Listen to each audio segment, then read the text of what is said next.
الحمد للہ وکفا وسلام علی عبادہ الذین اصطفى اما بعد فاعوذ باللہ من الشیطان الرجیم بسم اللہ الرحمن الرحیم رب اشرح لی صدری ویسر لی امری واحلل عقدۃ من لسانی یفقہوا قولی۔ السلام علیکم ورحمۃ اللہ وبرکاتہ۔ ناظرین، پروگرام فہم القرآن کے سلسلے میں آج ہم 7ویں پارے کا مطالعہ کریں گے۔ اللہ تعالیٰ کا شکر ہے جس نے ہمارے لیے یہ کتاب بھیجی۔ نبی صلی اللہ علیہ وسلم نے فرمایا، کوئی ایسی چیز نہیں جو زیادہ بہتر ہو، زیادہ افضل ہو، جس کے ذریعے تم اللہ تعالیٰ کی طرف رجوع کر سکو، سوائے اس کے جو اس کی طرف سے ہی نازل ہوئی، یعنی قرآن مجید۔ گویا اگر ہم اپنی زندگی کے کسی بھی معاملے میں بہتر طریقے کو معلوم کرنا چاہتے ہیں، صحیح ترین راہ پر چلنا چاہتے ہیں، تو اس کے لیے لازم ہے کہ ہم اس کتاب کی طرف لوٹیں، اس کی طرف رجوع کریں، اس سے معلوم کریں کہ ہمارا رب ہم سے کیا چاہتا ہے۔ تو آئیے دیکھتے ہیں اللہ تعالیٰ کیا فرماتے ہیں۔ فرمایا، وَإِذَا سَمِعُوا مَا أُنزِلَ إِلَى الرَّسُولِ تَرَىٰ أَعْيُنَهُمْ تَفِيضُ مِنَ الدَّمْعِ مِمَّا عَرَفُوا مِنَ الْحَقِّ يَقُولُونَ رَبَّنَا آمَنَّا فَاكْتُبْنَا مَعَ الشَّاهِدِينَ۔ شروع اللہ کے نام سے جو بے انتہا مہربان، نہایت رحم فرمانے والا ہے۔ جب وہ اس کلام کو سنتے ہیں جو رسول پر اترا ہے، تو تم دیکھتے ہو کہ حق شناسی کے اثر سے ان کی آنکھیں آنسوں سے تر ہو جاتی ہیں۔ وہ بول اٹھتے ہیں کہ پروردگار، ہم ایمان لائے، ہمارا نام گواہی دینے والوں میں لکھ لے۔ یہ نصارہ کی صفات بیان ہو رہی ہیں بیسیکلی، کہ وہ تکبر نہیں کرتے، اسی لیے جب وہ حق کو پاتے ہیں تو قبول کر لیتے ہیں۔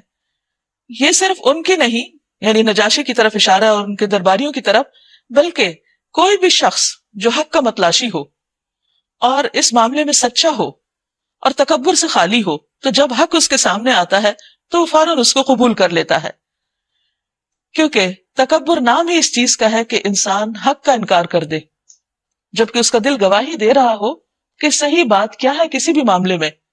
نبی صلی اللہ علیہ وسلم نے فرمایا، 3 لوگوں کی آنکھیں قیامت کے دن آگ کو نہیں دیکھیں گی۔ ان میں سے ایک وہ آنکھ ہے جو اللہ کے ڈر سے رو پڑی۔ اور یہاں پر جب ان کے سامنے حضرت جعفر نے قرآن پاک کی آیات تلاوت کر کے سنائی، تو ان کی آنکھوں سے آنسو نکل آئے اور انہوں نے فوراً ہی اس کو پہچان لیا، بات ان کے دلوں تک پہنچ گئی اور کہنے لگے، وَمَا لَنَا لَا نُؤْمِنُ بِاللَّهِ وَمَا جَاءَنَا مِنَ الْحَقِّ۔ آخر کیوں نہ ہم اللہ پر ایمان لائیں اور جو حق ہمارے پاس آیا ہے اسے کیوں نہ مان لے، جبکہ ہم اس بات کی خواہش رکھتے ہیں کہ ہمارا رب ہمیں صالح لوگوں میں شامل کرے۔ یہ بھی ایک بہت ہی خوبصورت اور بہترین خواہش ہے کہ انسان اپنے آپ کو صالح یا نیک لوگوں میں شامل کرنا چاہے، ان کی کمپنی پسند کرے، کیونکہ انسان اپنی کمپنی سے پہچانا جاتا ہے، اپنے دوستوں سے پہچانا جاتا ہے، اس سے جانا جاتا ہے کہ وہ کن کے درمیان اٹھتا بیٹھتا ہے، کیونکہ انسان رشتہ داروں کے معاملے میں تو اس کے پاس کوئی چوائس نہیں ہوتی، لیکن دوستوں کے معاملے میں اس کی اپنی چوائس ہوتی ہے۔ انسان اسی کو دوست بناتا ہے یا اسی کی طرف لپکتا ہے جس سے اس کی قلبی یا ذہنی مماثلت ہوتی ہے، یا وہ ان کے درمیان کمفرٹیبل فیل کرتا ہے۔ تو یہاں پر یہ دیکھا جا رہا ہے کہ جو شخص حق کو چاہتا ہے، سچ سے محبت کرتا ہے، نیکی سے محبت کرتا ہے، وہ قدرتی طور پر نیک لوگوں میں شامل ہونا چاہتا ہے، دنیا میں بھی وہ ایسے لوگوں کی تلاش میں رہتا ہے اور آخرت میں بھی وہ انہی کے درمیان اٹھایا جائے گا۔ حضرت یوسف علیہ السلام، جن کو اللہ تعالیٰ نے دنیا کی تمام نعمتیں عطا کی، نبوت سے سرفراز کیا، سب کچھ پا کر ان کی تمنا کیا تھی؟ فاطر السماوات والارض انت ولی فی الدنیا والآخرہ توفنی مسلما والحقنی بالصالحین، کہ زمین و آسمان کے پیدا کرنے والے، دنیا و آخرت میں تو ہی میرا ولی ہے، تو ہی میرا مددگار ہے، تو ہی میرا دوست ہے۔ توفنی مسلمن، میری تمنا کیا ہے کہ تو مجھے اسلام کی حالت میں، اپنی اطاعت اور فرما برداری کی حالت میں فوت کر، اور مجھے صالحین میں سے اٹھا، اور مجھے صالحین کے ساتھ ملا، یعنی میرا تعلق ان کے ساتھ ہو۔ کسی شاعر نے کہا تھا کہ احب الصالحین ولست منہم، میں صالحین سے محبت رکھتا ہوں حالانکہ میں ان میں سے ہوں نہیں۔ کیوں رکھتا ہوں؟ لعل اللہ یرزقنی صلاحا، شاید اللہ تعالی مجھے بھی ہدایت کی توفیق دے اور میرے اندر بھی بھلائی اور خیر پیدا کر دے، کیونکہ انسان اپنے ماحول سے، اپنے آس پاس کے لوگوں سے لازمی طور پر متاثر ہوتا ہے۔ تو یہاں ان کے بھی ایمان لانے کے بعد، حق کو قبول کرنے کے بعد جو دعا تھی، جو تما تھی، جو خواہش تھی، تمنا تھی، وہ کیا تھی؟ ان یدخلنا ربنا مع القوم الصالحین، کہ ہمارا رب ہمیں صالح لوگوں میں شامل کرے۔ ان کی اس دعا کی بدولت اللہ سبحانہ تعالیٰ نے ان کے لیے کس بات کا اعلان فرمایا، کیا خوشخبری دی؟ فَأَثَابَهُمُ اللَّهُ بِمَا قَالُوا جَنَّاتٍ تَجْرِي مِن تَحْتِهَا الْأَنْهَارُ خَالِدِينَ فِيهَا وَذَلِكَ جَزَاءُ الْمُحْسِنِينَ۔ ان کے اس قول کی وجہ سے، اس بات کی وجہ سے، اب یہاں یاد رکھیے کہ وہ ایک بات ہے جس کی جزا جنت ہے۔ یہ کون سی بات ہے؟ یہ ایک سچی بات ہے جو ان کے دل کی صحیح طور پر نمائندگی کر رہی تھی، یعنی قول اور قلب میں یا ان کے دل اور زبان میں فرق نہیں تھا، وہ حقیقتاً یہی چاہتے تھے۔ تو اس قول کی بدولت اللہ نے ان کے لیے جنت لکھ دی۔ اور ایک حقیقت ہے کہ انسان بعض اوقات ایک اچھی بات کہتا ہے اور انسان کو خود بھی اندازہ نہیں ہوتا کہ وہ اللہ تعالیٰ کو کتنی پسند آ جاتی ہے۔ رسول اللہ صلی اللہ علیہ وسلم نے فرمایا، بعض اوقات انسان اللہ عز و جل کی رضامندی کا کوئی ایسا کلمہ کہہ دیتا ہے جس کے متعلق اسے معلوم نہیں ہوتا کہ اس کا کیا مقام اور مرتبہ ہے، لیکن اللہ تعالیٰ اس کی برکت سے اس کے لیے قیامت تک رضامندی لکھ دیتا ہے۔ تو اس سے یہ بات بھی کھل کر سامنے آتی ہے کہ انسان کو اپنی گفتگو پر نظر رکھنی چاہیے اور اپنی زبان سے ہمیشہ اچھی اور مثبت باتیں نکالنی چاہیے، منفی گفتگو سے پرہیز کرنا چاہیے، کیونکہ گفتگو بہرحال انسان کے عمل کو دعوت دیتی ہے۔ تو ان کے قول کی وجہ سے اللہ نے ان کو جو بدلہ دیا وہ کیا تھا؟ ایسی جنتیں عطا کی جن کے نیچے نہریں بہتی ہیں اور وہ ان میں ہمیشہ رہیں گے۔ یہ جزا ہے نیک رویہ اختیار کرنے والوں کے لیے۔ اس کے برعکس وہ لوگ جنہوں نے انکار کیا، والذین کفروا وکذبوا بآیاتنا اولئک اصحاب الجحیم، رہے وہ لوگ جنہوں نے ہماری آیات کو ماننے سے انکار کیا۔ انکار بھی زبان سے چند بول ہوتے ہیں، چند لفظ ہوتے ہیں جو انسان نکالتا ہے، لیکن یہ بول اس کو دوسری طرف لے جاتے ہیں، اور انہیں جھٹلایا تو وہ جہنم کے مستحق ہیں۔ جیسے ایک اور حدیث میں آتا ہے کہ سچائی نیکی کی طرف لے جاتی اور نیکی جنت کی طرف، اور جھوٹ انسان کو برائی کی طرف لے جاتا ہے اور برائی جہنم کی طرف۔ یعنی کہ نقطہ آغاز کیا ہے؟ انسان کا بول، اور پھر جیسا بول ہوگا ویسا انجام۔ پھر فرمایا، یا ایھا الذین آمنوا لا تحرموا طیبات ما احل اللہ لکم ولا تعتدوا، اے لوگوں جو ایمان لائے ہو، جو پاک چیزیں اللہ نے تمہارے لیے حلال کی ہیں انہیں حرام نہ کر لو، یعنی خود حلال و حرام کی مختار نہ بن جاؤ، دین کو اپنے ہاتھ میں نہ لے لو۔ دین کے معاملے میں اللہ اور اس کے رسول صلی اللہ علیہ وسلم کے طریقے کو ہی قبول کرو۔ یعنی انسان بعض اوقات دین کے معاملے میں کچھ چیزوں کو قبول نہیں کرتا اور کچھ چیزوں کو اپنی مرضی سے تبدیل کرنا چاہتا ہے، اس کی انسان کو اجازت نہیں دی گئی۔ یعنی اپنی خواہشات کو دین میں داخل نہیں کیا جا سکتا۔ مومن ہونے کا تقاضا یہی ہے کہ انسان جس چیز پر زبان سے ایمان لایا ہے پھر عمل سے بھی اس کے مطابق اپنے آپ کو سچا ثابت کرے، یعنی عمل میں بھی وہی چیز آئے۔ تو جہاں انسان کو حرام کو حلال کرنے کی اجازت نہیں، وہاں حلال کو بھی حرام نہیں کر سکتا۔ بعض اوقات انسان یہ سمجھتا ہے کہ شاید اللہ تعالیٰ کی کچھ حلال کردہ چیزوں کو جب وہ اپنے لیے حرام کر لے گا، ان سے اپنے آپ کو محروم کر لے گا، یا جائز خواہشات یا جائز لذت سے اپنے آپ کو روک لے گا، تو ہو سکتا ہے کہ اللہ کے زیادہ قریب ہو جائے یا اللہ کی زیادہ محبت اس کو حاصل ہو جائے۔ تو یہ نظریہ غلط ہے۔ دین نام ہے، عبادت نام ہے اطاعت کا، کہ جہاں تک جانے کی اجازت دی گئی وہیں تک جاؤ، اور جہاں رکنے کو کہا وہاں رک جاؤ۔ یہی دراصل دین ہے۔ اس میں انسان اس کی حکمتیں ضرور جانے، لیکن اگر کسی چیز کی حکمت نہیں بھی سمجھ آتی تو بھی انسان کے لیے لازم ہے کہ جو اللہ تعالیٰ اسے چاہتا ہے اس کے مطابق عمل کرے۔ پھر فرمایا، وَلَا تَعْتَدُوا، اور حد سے تجاوز نہ کرو، یعنی اللہ کی حدوں کو مت پھلانگو، اس سے آگے مت بڑھو، کیونکہ اسی کا نام پھر فسق ہوتا ہے، نافرمانی ہوتی ہے۔ ان اللہ لا يحب المعتدین، بے شک اللہ حد سے بڑھنے والوں کو، زیادتی کرنے والوں کو پسند نہیں کرتا۔ حد سے بڑھنا کسی بھی معاملے میں، خواہ دین کا معاملہ ہو یا دنیا کا معاملہ، دونوں میں ہی ناپسندیدہ ہے۔ خوبصورت راستہ اعتدال کا راستہ ہے۔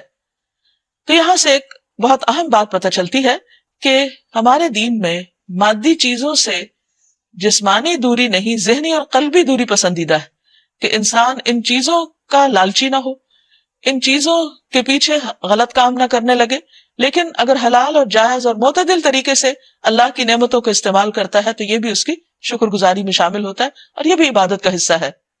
وَكُلُوا، اور کھاؤ، وَكُلُوا مِمَّا رَزَقَكُمُ اللَّهُ حَلَالًا طَيِّبًا، اس میں سے جو تم کو اللہ نے رزق دیا ہے حلال پاکیزہ.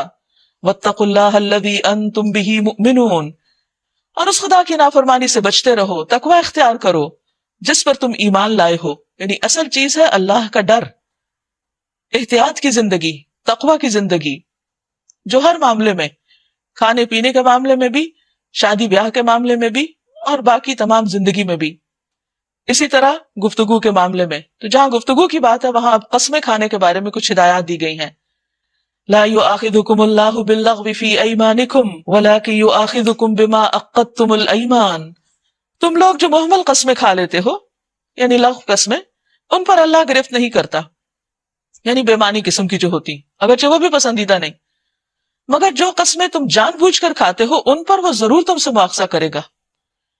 ایسی قسم توڑنے کا کفارہ یہ ہے، یعنی قسم کھا کے اللہ کا نام لے کے اگر کسی سے کوئی وعدہ کیا اور پھر اس کو توڑ دیا تو یہ معمولی بات نہیں، یہ کبیرہ گناہ ہے. اور اس سے توبہ کا طریقہ کیا ہے کہ انسان اس کا کفارہ دے، یعنی کچھ صدقہ دے. وہ کفارہ کیا ہے کہ 10 مسکینوں کو وہ اوسط درجے کا کھانا کھلاؤ جو تم اپنے بال بچوں کو کھلاتے ہو، یا انہیں کپڑے پہناؤ، یا ایک غلام آزاد کرو. اور جو اس کی استطاعت نہ رکھتا ہو وہ 3 دن کے روزے رکھے، کنزیکٹیو، یعنی اکٹھے ایک ہی بار، مسلسل 3 دن. یہ تمہاری قسموں کا کفارہ ہے جبکہ تم قسم کھا کر توڑ ڈالو. اپنی قسموں کی حفاظت کیا کرو، اس طرح اللہ اپنے احکام تمہارے لیے واضح کرتا ہے، شاید کہ تم شکر ادا کرو. اس میں شکر گزاری کی کیا بات ہے؟ شکر گزاری اس لیے کہ اللہ تعالیٰ نے یہ بھی بتا دیا کہ کیا غلط ہے، اور پھر اس غلطی سے نکلنے کا طریقہ بھی بتا دیا. یہ اس کی کتنی بڑی مہربانی. اگر وہ ہمیں نہ بتاتا کہ توبہ کا طریقہ کیا، تو ہمارے لیے کتنی مشکل ہو جاتی، اور گناہ کا جو بوجھ ہے ہمارے قلب اور ضمیر پر بڑھتا رہتا اور وہ ہمیں بیمار کر دیتا، کیونکہ جب ہم اس بوجھ کو اتارتے نہیں تو وہ بہت سی اور بیماریوں کا سبب بن جاتا ہے. ایک اور چیز جو یہاں بہت اہم ہے، وَاحْفَظُوا أَيْمَانَكُمْ، اپنی قسموں کی حفاظت کرو. زبان کی حفاظت بھی ضروری ہے، قسموں کی حفاظت، حلال حرام کی تمیز میں بھی حفاظت. نبی صلی اللہ علیہ وسلم نے ایک موقع پر فرمایا تھا کہ احفظ اللہ یحفظ کا، تم اللہ کے احکامات کی، اللہ کی باتوں کی، اللہ کی حدوں کی حفاظت کرو، اللہ تمہاری حفاظت کرے گا. یعنی جو شخص یہ چاہتا ہے کہ وہ اللہ کی پروٹیکشن میں رہے، اس کو پھر اللہ کی حدود کی حفاظت کرنی چاہیے. زندگی میں ہم اکثر فکر مند ہوتے ہیں، پریشان ہوتے ہیں، خوف زدہ ہوتے ہیں، تو ان بہت سی پریشانیوں سے نکلنے کا طریقہ کیا ہے، حل کیا ہے کہ انسان اللہ تعالیٰ کی حدود کی حفاظت کرے. اور یہ حفاظت کب ہوگی؟ جب انسان کے اندر تقویٰ ہوگا، احتیاط کرے گا، اللہ کا ڈر ہوگا کہ کہیں میں وہ کام نہ کر بیٹھوں جو اس کو ناپسند ہو. پھر فرمایا یا ایھا الذین آمنوا، اے لوگوں جو ایمان لائے ہو، انما الخمر والمیسر والانصاب والازلام رجس من عمل الشیطان فاجتنبوہ لعلکم تفلحون. اے لوگوں جو ایمان لائے ہو، یہ شراب اور جوا اور یہ آستانے اور پانسے، یہ سب گندے شیطانی کام ہیں، ان سے پرہیز کرو، امید ہے کہ تمہیں فلاح نصیب ہوگی. یعنی اگر تم کامیاب ہونا چاہتے ہو تو یہ 4 شیطانی کام جن کو حرام قرار دیا گیا ہے، ان سے مکمل طور پر اجتناب کرو. ان میں پہلی چیز شراب ہے. عام طور پر لوگ اعتراض کرتے ہیں کہ کہاں حرام کا لفظ لکھا ہوا ہے، لیکن میری سمجھ میں کبھی نہیں آتا کہ جس چیز کو گناہ کہا گیا ہو، جیسے سورۃ البقرہ 2:19 میں فرمایا، اور جس چیز کو شیطانی کام کہا گیا ہو، وہ چیز جائز کہاں سے ہو سکتی، اس کے لیے رخصت کہاں سے ملتی. یعنی ایک ہے اللہ کا راستہ اور ایک ہے شیطان کا راستہ.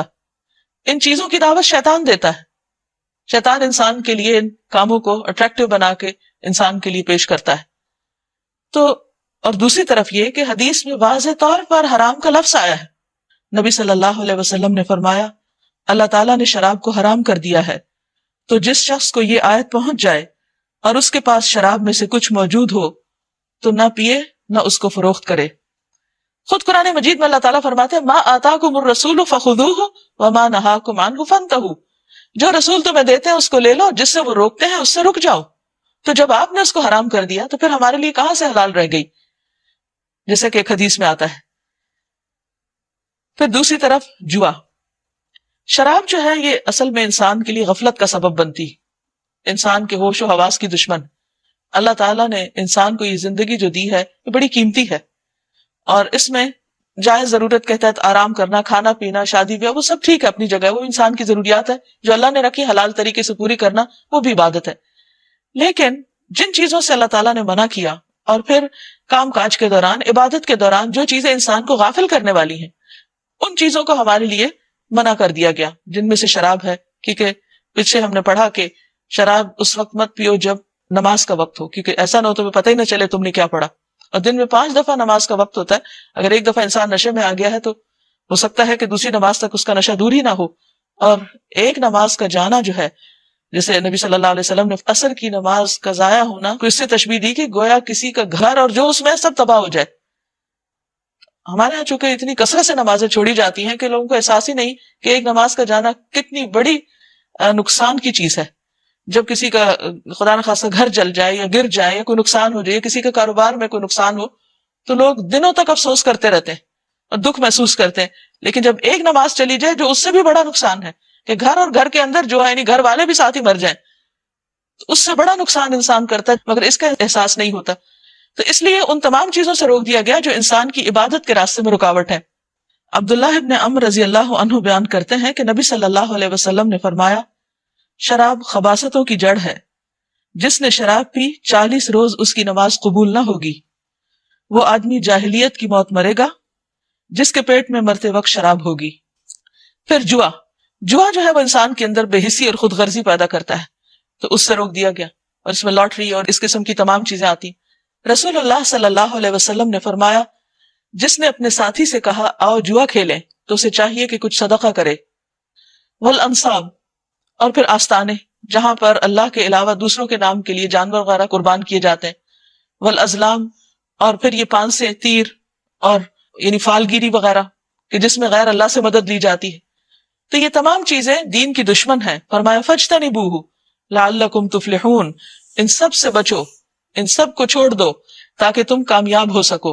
چونکہ یہ شیطانی کام ہے، اس لیے شیطان تو یہ چاہتا ہے کہ شراب اور جوئے کے ذریعے سے تمہارے درمیان عداوت اور بغض ڈال دے، اور تمہیں خدا کی یاد سے اور نماز سے روک دے۔ یہ ہے اصل مشکل۔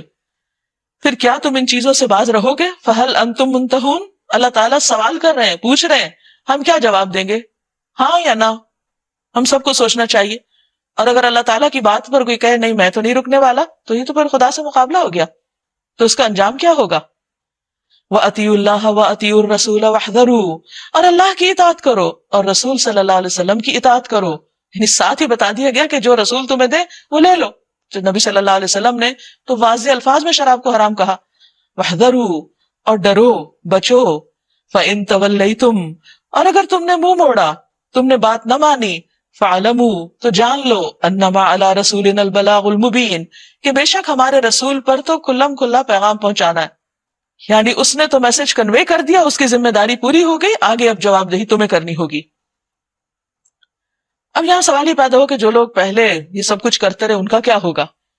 فرمایا جو لوگ ایمان لے آئے اور نیک عمل کرنے لگے، انہوں نے پہلے جو کچھ کھایا پیا تھا اس پر کوئی گرفت نہ ہوگی، پچھلے گناہ معاف، بشرطے کہ وہ آئندہ ان چیزوں سے بچے رہیں جو حرام کی گئی ہیں، اور ایمان پر ثابت قدم رہیں اور اچھے کام کریں، کیونکہ صدقہ اور نماز یہ پچھلے گناہوں کا کفارہ بنتی ہے۔ ان الحسنات یذہبن السیئات، پھر جس جس چیز سے روکا جائے اس سے رکیں، یہ شرط ہے توبہ کے لیے، اور جو فرمان الہی ہو اسے مانیں، پھر خدا ترسی کے ساتھ نیک رویہ رکھیں۔ وَأَحْسَنُوا، اللہ نیک کردار لوگوں کو پسند کرتا ہے۔ وَاللَّهُ يُحِبُّ الْمُحْسِنِينَ، ایسے لوگ اللہ کے محبوب ہیں جو اللہ کی خاطر اپنی خواہشات کو قربان کر سکتے ہیں، جو حرام چھوڑ کر حلال کی طرف آ جاتے ہیں۔ تو یقیناً وہ شخص جس کے دل میں ایمان ہوگا، اللہ کی محبت ہوگی، پھر اس کے لیے ان چیزوں سے نکلنا نہ صرف یہ کہ شراب بلکہ نشے کی کسی بھی چیز سے نکلنا پھر مشکل نہ رہے گا، کیونکہ ان چیزوں کا مقابلہ ایمان کے ساتھ کیا جا سکتا ہے، محض ول پار اور یہ چیزیں اتنی کام نہیں آتی۔ یا ایھا الذین آمنوا، اے لوگوں جو ایمان لائے ہو، لیبلونکم اللہ بشیء من الصید، اللہ تمہیں اس شکار کے ذریعے سے سخت آزمائش میں ڈالے گا جو بالکل تمہارے ہاتھوں اور نیزوں کی زد میں ہوگا۔ کیوں؟ لیعلم اللہ من یخافہ بالغیب، اصل مقصد کیا ہے؟ یہ دیکھنے کے لیے کہ تم میں سے کون اس سے غائبانہ ڈرتا ہے. یعنی اللہ تعالیٰ مختلف طریقوں سے انسان کو آزماتا رہتا ہے، اور بعض اوقات ایسا ہوتا ہے جب آزمائش گزر جاتی ہے تو پھر انسان سوچتا ہے یہ کیا ہوا اور مجھے ایسا نہیں، ایسا کرنا چاہیے تھا. ہاں، اگر انسان اس کا احساس کر لے اور توبہ کر لے تو اللہ تعالیٰ معاف کرنے والا ہے. لیکن یہ جو آزمائش ہے کہ انسان کی دل پسند چیز جو اللہ کی ناپسند کی ہے وہ سامنے رکھی ہوئی، ہاتھ کی ریچ میں ہے، دور نہیں، کوئی روکنے والا نہیں، کوئی منع کرنے والا نہیں، فریلی اویلیبل ہے، اور پھر انسان صرف اللہ کے ڈر سے رک جائے. یہ ہے اصل ایمان، یہ ہے ایمان کی سچائی، کہ دنیا کا کوئی خوف، دنیا کی کوئی لالچ، دنیا کا کوئی مفاد اور کسی کا کوئی پریشر وہ کوئی معنی نہ رکھے سوائے اس کے کہ انسان جو بھی کرے اللہ کے لیے اور جو چھوڑے اللہ کے لیے. تو اللہ تعالیٰ فرماتے ہیں کہ یہ اصل میں جب نبی صلی اللہ علیہ وسلم کے ساتھ صحابہ عمرہ حدیبیہ کے لیے جا رہے تھے تو اس موقع پر جب احرام کی حالت میں ایک دفعہ شکار کے پرندے بالکل قریب آ گئے، چونکہ احرام میں شکار کرنا منع ہے، تو باوجود اس کے کہ وہ بالکل قریب تھے، ان کے سروں پہ گر پڑ رہے تھے، لیکن انہوں نے ہاتھ نہیں لگایا، نظر اٹھا کے نہیں دیکھی کہ اللہ نے روکا ہے. اب آپ دیکھیے کہ یہ بذات ہی حرام نہیں تھے، یہ پرندے حلال تھے، شکار کیا جا سکتا تھا، وہ کھا سکتے تھے، لیکن یہ آزمائش تھی. اور احرام کی حالت میں جتنی بھی پابندیاں وہ ایک امتحان ہے، آزمائش ہے، اور یہ امتحان سب سے پہلے ابراہیم علیہ السلام سے لیا گیا تھا. چند چیزیں ان کو منع کی گئی تھی، اللہ تعالیٰ اس کو قرآن مجید میں ذکر بھی کرتے ہیں، وَإِذِ ابْتَلَىٰ إِبْرَاهِيمَ رَبُّهُ بِكَلِمَاتٍ فَأَتَمَّهُنَّ. اللہ تعالیٰ نے ابراہیم علیہ السلام کو چند باتوں میں آزمایا اور انہوں نے ان کو پورا کر دیا. اس کے نتیجے میں اس امتحان میں کامیاب ہونے کی بنا پہ اللہ تعالیٰ نے فرمایا تھا انی جاعلک للناس اماما، میں تمہیں دنیا کا امام بنانے والا ہوں. اور پھر آپ دیکھیے کہ کس طرح اللہ تعالیٰ نے ان کی نسلوں میں برکت اور خیر رکھی. کیوں؟ یہ کسی بیرونی دباؤ کی وجہ سے نہ تھا، یہ صرف اور صرف اللہ کے حکم کی بنا پر تھا. تو اصل کامیاب وہی ہے، اور اصل میں امامت کے لائق وہی ہے جو صرف اللہ سے ڈر کر اللہ کی نافرمانی کے کام چھوڑ دے. اور صحابہ کرام نے اسی لیے بہترین طریقے سے دنیا کی امامت کی، اور جہاں گئے دین پھیلتا چلا گیا، کیونکہ انہوں نے اللہ کی حدود کی حفاظت کی تھی، ان آزمائشوں میں کامیاب ہوئے تھے. فمن اعتدى بعد ذلك فله عذاب علیم. فمن اعتدى، تو جو حد سے بڑھا، جس نے حد سے تجاوز کیا، اس تنبیہ کے بعد اللہ کی مقرر کی ہوئی حد سے آگے بڑھ گیا، اس کے لیے دردناک سزا ہے.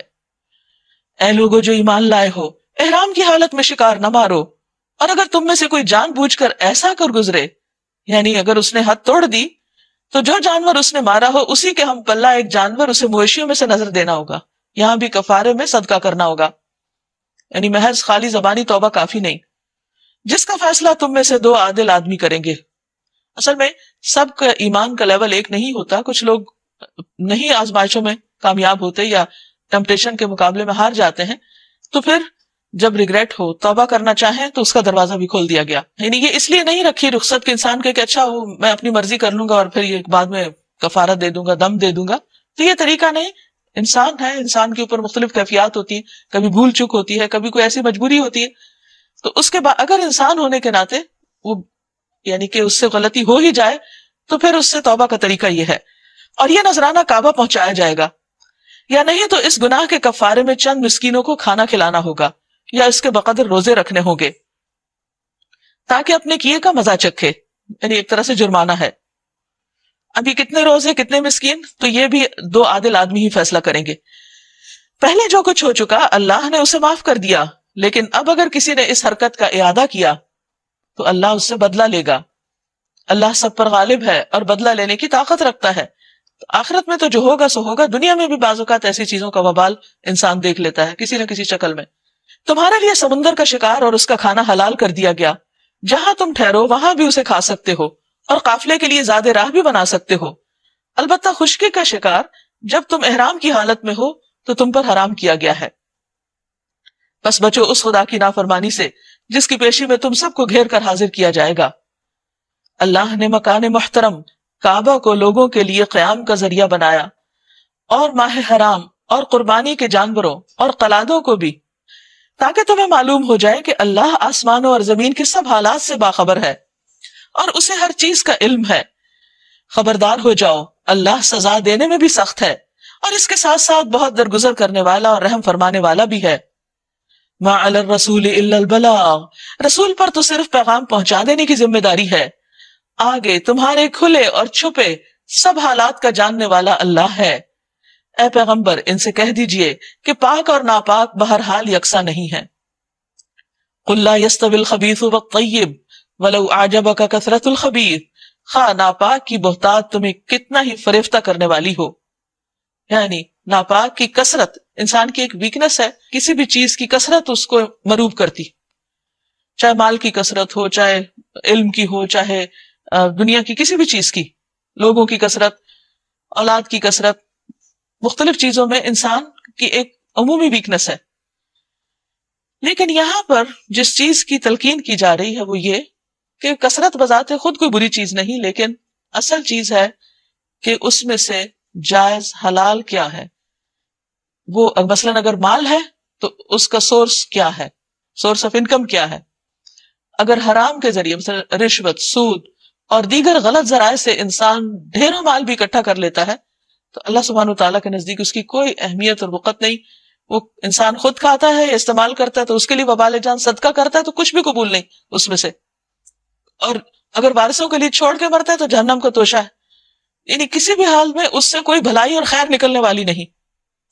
رسول اللہ صلی اللہ علیہ وسلم نے فرمایا وہ تھوڑا جو کافی ہو جائے اس زیادہ سے بہتر ہے جو غفلت میں ڈال دے، یعنی ہر صبح فرشتے یہ اعلان کرتے ہیں کہ وہ تھوڑا جو کافی ہو جائے اس زیادہ سے بہتر ہے جو غفلت میں ڈال دے۔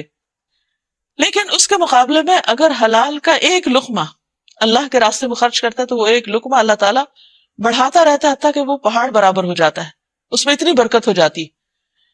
تو یہاں پر انسان کو ایک معیار دیا جا رہا ہے کہ حلال اور حرام، پاک اور ناپاک، جائز اور ناجائز، یہ دونوں برابر نہیں۔ لہٰذا جو عقل مند انسان ہے اس کو ہر حال میں حلال پر قناعت کرنی چاہیے، چاہے وہ تھوڑا ہی کیوں نہ ہو۔ فاتقوا اللہ، پھر اللہ سے ڈرو، یا اولی الالباب، اے عقل والو، لعلکم تفلحون، تاکہ تم فلاح پا جاؤ، تاکہ تم کامیاب ہو جاؤ۔ گویا تقوی کامیابی کی علامت ہے۔ یا ایھا الذین آمنوا، اے لوگوں جو ایمان لائے ہو، لا تسألوا عن اشیاء ان تبد لکم تسؤکم، اے لوگوں جو ایمان لائے ہو ان چیزوں کے بارے میں مت پوچھو اگر تمہیں ظاہر کر دی جائے تو تم کو بہت بری لگے۔ نبی صلی اللہ علیہ وسلم نے فرمایا کہ مسلمانوں کے حق میں سب سے بڑا مجرم وہ ہے کہ جس کے سوال کی وجہ سے کوئی حلال چیز ان پر حرام ہو جائے۔ اسی طرح آپ صلی اللہ علیہ وسلم سے بعض مجلسوں میں لوگ بہت عجیب و غریب قسم کے سوال کرتے اور غیر ضروری چیزیں پوچھا کرتے۔ عموماً لوگوں کا یہ ایک ٹرینڈ ہوتا ہے کہ جو دین کی بات کرے یا کوئی اللہ والا ہو اس سے کچھ غیب کی خبریں معلوم کی جائیں، اس سے کچھ ایسی باتیں پوچھی جائیں، یعنی اس سے یہ ایکسپیکٹ کیا جاتا ہے کہ وہ پھر ہر فن مولا ہو، ہر چیز پر عبور رکھتا ہو اور ان کو ماضی حال مستقبل سب کچھ معلوم ہو، کیونکہ وہ عقیدت اور محبت میں بعض اوقات وہ جو شرک کی طرف چیزیں جانے لگتی ہیں تو پھر ایسے لوگوں کے بارے میں ایسا امیج قائم کر لیا جاتا ہے کہ ان کو ہر عیب خطا سے پاک سمجھا جاتا ہے، یا اپنی سوچ میں ان کو نعوذ باللہ خدا جیسی کچھ صفات دی جاتی ہیں، تو پھر لوگ ان سے ہر طرح کے سوال پوچھنے لگتے ہیں۔ یہ چیز بہت ہی خطرناک ہوتی ہے اور بہت بڑا فتنہ ہوتی ہے۔ اس میں کوئی بھی انسان کتنا بھی علم رکھے اس کے اوپر ایک اور علم والا ہوتا ہے۔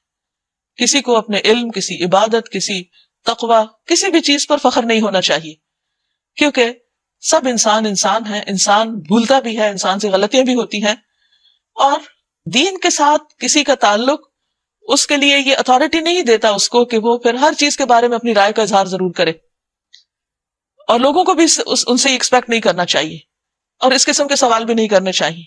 تو بہرحال نبی صلی اللہ علیہ وسلم سے بھی لوگ بعض اوقات ایسے سوال کرتے تھے کہ جو پسندیدہ نہیں تھے، تو اللہ تعالیٰ نے ایک تو بہت زیادہ سوال کرنے سے روکا، اور پھر فرمایا کہ اگر تمہیں جواب دے بھی دیا جائے، مثلا ایک شخص نے پوچھا میرا حقیقی باپ کون ہے، اگر اس کو بتا دیا جاتا تو اس کے لیے کتنی بڑی مشکل ہو جاتی اگر اس کا حقیقی باپ کوئی اور تھا جس کے بارے میں اسے خود بھی معلوم نہ ہو سکتا ہے اس کے دل میں کچھ شک ہو اور اس شک کو دور کرنا چاہتا ہو، لیکن اسے بھری مجلس میں سوال کر دیا۔ تو ایسی چیزوں سے پرہیز کرنا چاہیے۔ ایک شخص آیا اور کہنے لگا کہ کیا حج فرض ہے؟ آپ نے فرمایا ہاں۔ کیا پوچھا کیا ہر سال فرض ہے؟ تو اس طرح اور بھی کئی ایک مثالیں ملتی ہیں سیرت سے۔ تو ان چیزوں کو ناپسند کیا گیا۔ انسان کے لیے علم حاصل کرنے کا ذریعہ خاموشی کے ساتھ، توجہ کے ساتھ سننا ہے، اور بہترین سوال بھی علم کا ایک حصہ ہے، لیکن سوال کرتے ہوئے انسان کو ہمیشہ یہ سوچنا چاہیے کہ اس کا جو جواب ہوگا اس پر میں عمل کتنا کروں گا اور وہ میرے لیے کس حد تک فائدہ مند ہوگا۔ بعض اوقات لوگ اپنی ضرورت کا سوال نہیں کرتے، کسی اور کو سنانے کے لیے سوال کر دیتے، تو یہ بھی ایک ناپسندیدہ طریقہ ہے۔ بعض اوقات لوگ ایک سے بات پوچھتے، پھر دوسرے سے جا کے پوچھتے، پھر تیسرے سے پوچھتے ہیں، اور وہ سوال کرنے کا ایک مشغلہ شروع کر دیتے ہیں، تو یہ چیز بھی ناپسندیدہ اور وقت ضائع کرتی۔ بہرحال ایک متقی مومن اپنے ہر معاملے میں محتاط رہتا ہے اور حد سے نہیں بڑھتا، یعنی سوال کرنا منع نہیں ہے، لیکن بلا ضرورت سوال ناپسندیدہ ہے۔ فرمایا وَإِن تَسْأَلُوا عَنْهَا حِينَ يُنَزَّلُ الْقُرْآنُ تُبْدَ لَكُمْ، اگر تم انہیں ایسے وقت پوچھو گے جبکہ قرآن نازل ہو رہا ہو تو وہ تم پر کھول دی جائیں گی، یعنی بہت سی چیزیں صبر کے ساتھ ویسے ہی معلوم ہو جائیں گی۔ اب تک جو کچھ تم نے کیا اسے اللہ نے معاف کر دیا، وہ درگزر کرنے والا بردبار ہے۔ تم سے پہلے ایک گروہ نے اسی قسم کے سوالات کیے تھے، پھر وہ لوگ انہی باتوں کی وجہ سے کفر میں مبتلا ہو گئے، یعنی پہلے انہوں نے خود ہی بہت سی مشگافیاں کی، بہت بال کی کھال اتاری، اور پھر ان سب چیزوں پر عمل نہ کر سکے، نتیجتاً وہ اصل راہ سے ہٹ گئے۔ صحابہ کرام کی طرز عمل اور ان کی سیرت کی ایک بہت بڑی خوبی یہ ہے کہ انہوں نے نبی صلی اللہ علیہ وسلم سے جو سنا اس پر فوراً عمل کیا۔ بنی اسرائیل نے کیا کیا؟ اللہ نے گائے ذبح کرنے کا حکم دیا اور انہوں نے حجتیں شروع کر دی، طرح طرح کے سوال کر کے اپنے لیے گائے کی تلاش کو اور مشکل بنا دیا۔ تو جب انسان دین میں بلا وجہ سوال پہ سوال کرتا چلا جاتا ہے تو عمل کا راستہ اور زیادہ دشوار ہو جاتا ہے، اس لیے بھی اس سے منع کیا گیا، کیونکہ پھر اگر انسان وہ سب کچھ جان کے عمل نہیں کرتا تو اس کے لیے وہ علم وبال بن جاتا ہے۔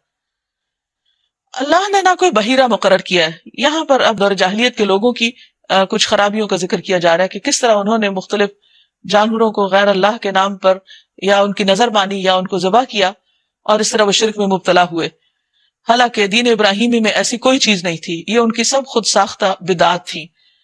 اللہ نے نہ کوئی بحیرہ مقرر کیا، کہتے ہیں کہ وہ اونٹنی ہوتی بحیرہ جو 5 دفعہ بچے دے چکی ہے اور آخری بار اس کا نر بچہ ہو اور پھر اس کے کان چیر کر بتوں کے نام پہ اس کو آزاد کر دیا جائے، اور اسی طرح باقی بھی، نہ صائبہ اور نہ وسیلہ اور نہ حام۔ یہ کافر اللہ پر جھوٹی تہمت لگاتے ہیں، یہ سارے کام دین کے نام پر کرتے ہیں جبکہ ان کا دین سے کوئی تعلق نہیں، اور ان میں سے اکثر بے عقل ہیں۔ اور جب ان سے کہا جاتا ہے کہ آؤ اس چیز کی طرف جو اللہ نے نازل کی اور آؤ پیغمبر کی طرف، تو وہ جواب دیتے ہیں کہ بس ہمارے لیے تو وہی طریقہ کافی ہے جس پر ہم نے اپنے باپ دادا کو پایا ہے۔ کیا یہ باپ دادا ہی کی تقلید کیے جائیں گے خواہ وہ کچھ نہ جانتے ہوں اور صحیح راستے کی انہیں خبر ہی نہ ہو؟ ہمارے ہاں بھی بہت دفعہ ایسا ہوتا ہے کہ دین کے نام پر وہ کام شروع کر دیے جاتے ہیں جو دین کا حصہ نہیں ہوتے اور ان کی کوئی دلیل اور سند نہیں ہوتی، اور جب لوگوں کو دلیل لانے کو کہا جاتا ہے تو کہتے ہیں ہمارے ہاں ایسے ہی ہوتا ہے۔ تو کوئی بھی کام ہمارے ہاں ہونے کی وجہ سے دین کا حصہ نہیں بن سکتا، اس کی اصل اور سند قرآن و سنت میں دیکھنا ہوگی، ورنہ ایسی چیزیں، ہر نئی ایجاد کی ہوئی چیز بدعت کہلاتی ہے، اور بدعت جو ہے وہ گمراہی کے راستے کی طرف لے جاتی ہے اور جس کا انجام بہت ہی ہولناک ہے۔ پھر فرمایا یا ایھا الذین آمنوا علیکم انفسکم، اے لوگوں جو ایمان لائے ہو اپنی فکر کرو، کسی دوسرے کی گمراہی سے تمہارا کچھ نہیں بگڑتا اگر تم خود راہ راست پر ہو۔ اس کا یہ مطلب نہیں کہ انسان امر بالمعروف اور نہی عن المنکر چھوڑ دے، اس کے بارے میں حضرت ابوبکر رضی اللہ تعالیٰ عنہ نے اپنے خطبے میں بہت اچھی طرح اس کی وضاحت کی تھی۔ قیس کہتے ہیں ایک مرتبہ ابوبکر رضی اللہ عنہ خطبہ دینے کے لیے کھڑے ہوئے تو اللہ تعالیٰ کی حمد و ثنا کے بعد فرمایا، لوگوں تم اس آیت کی تلاوت کرتے ہو یا ایھا الذین آمنوا علیکم انفسکم آخر تک، اور ہم نے رسول اللہ صلی اللہ علیہ وسلم کو یہ فرماتے ہوئے سنا ہے کہ جب لوگ گناہ کا کام ہوتے دیکھیں اور اسے بدلنے کی کوشش نہ کریں تو عنقریب ان سب کو اللہ کا عذاب گھیر لے گا۔ اللہ کی طرف تم سب کو پلٹ کر جانا ہے، پھر وہ تمہیں بتا دے گا کہ تم کیا کرتے رہے ہو۔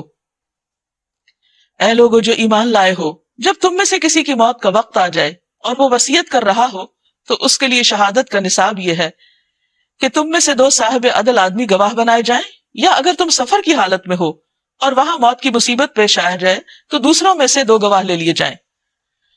پھر اگر کوئی شک پڑ جائے تو نماز کے بعد دونوں گواہوں کو مسجد میں روک لیا جائے اور وہ خدا کی قسم کھا کر کہیں کہ ہم کسی ذاتی فائدے کے عوض شہادت بیچنے والے نہیں، اور خواہ ہمارا کوئی رشتہ دار ہی کیوں نہ ہو ہم اس کی رعایت کرنے والے نہیں، اور نہ خدا واسطے کی گواہی کو ہم چھپانے والے ہیں۔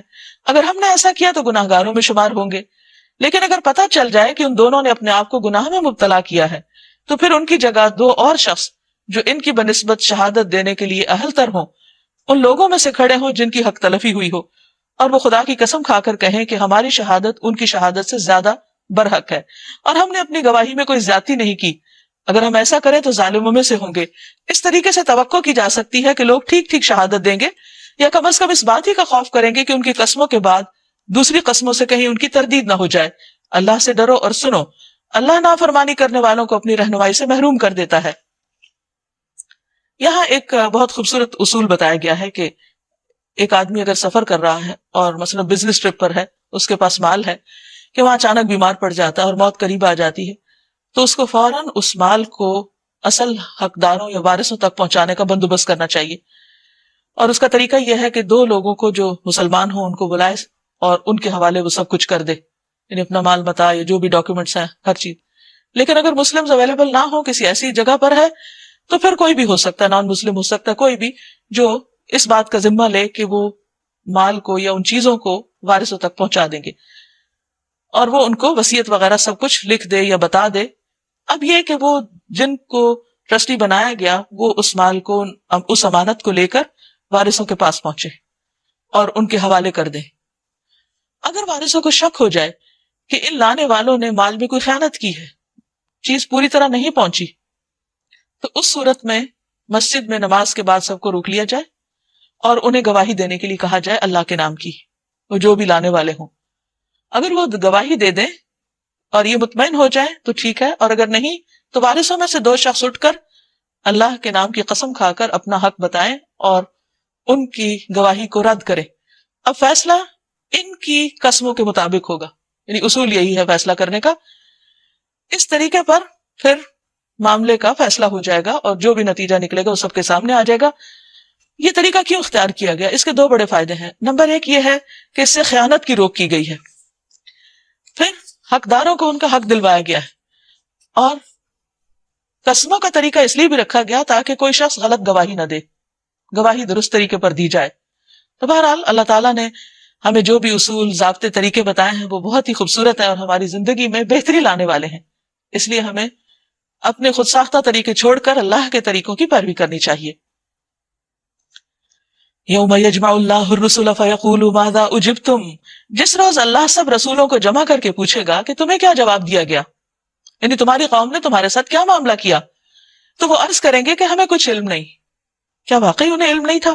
نہیں، علم تو تھا، لیکن اس وقت آخرت میں ہول اتنا ہوگا، یا پھر یہ کہ اللہ سبحانہ تعالیٰ کے سامنے ایک ادب کا طریقہ یہ ہوگا کہ وہ بولیں گے نہیں اور خاموشی اختیار کریں گے، یا یہ کہیں گے کہ تو زیادہ جانتا ہے، ہمارا علم وہ نہیں جو آپ کا ہے، انک انت علام الغیوب، بے شک آپ غیب کی تمام حقیقتوں کو جانتے ہیں۔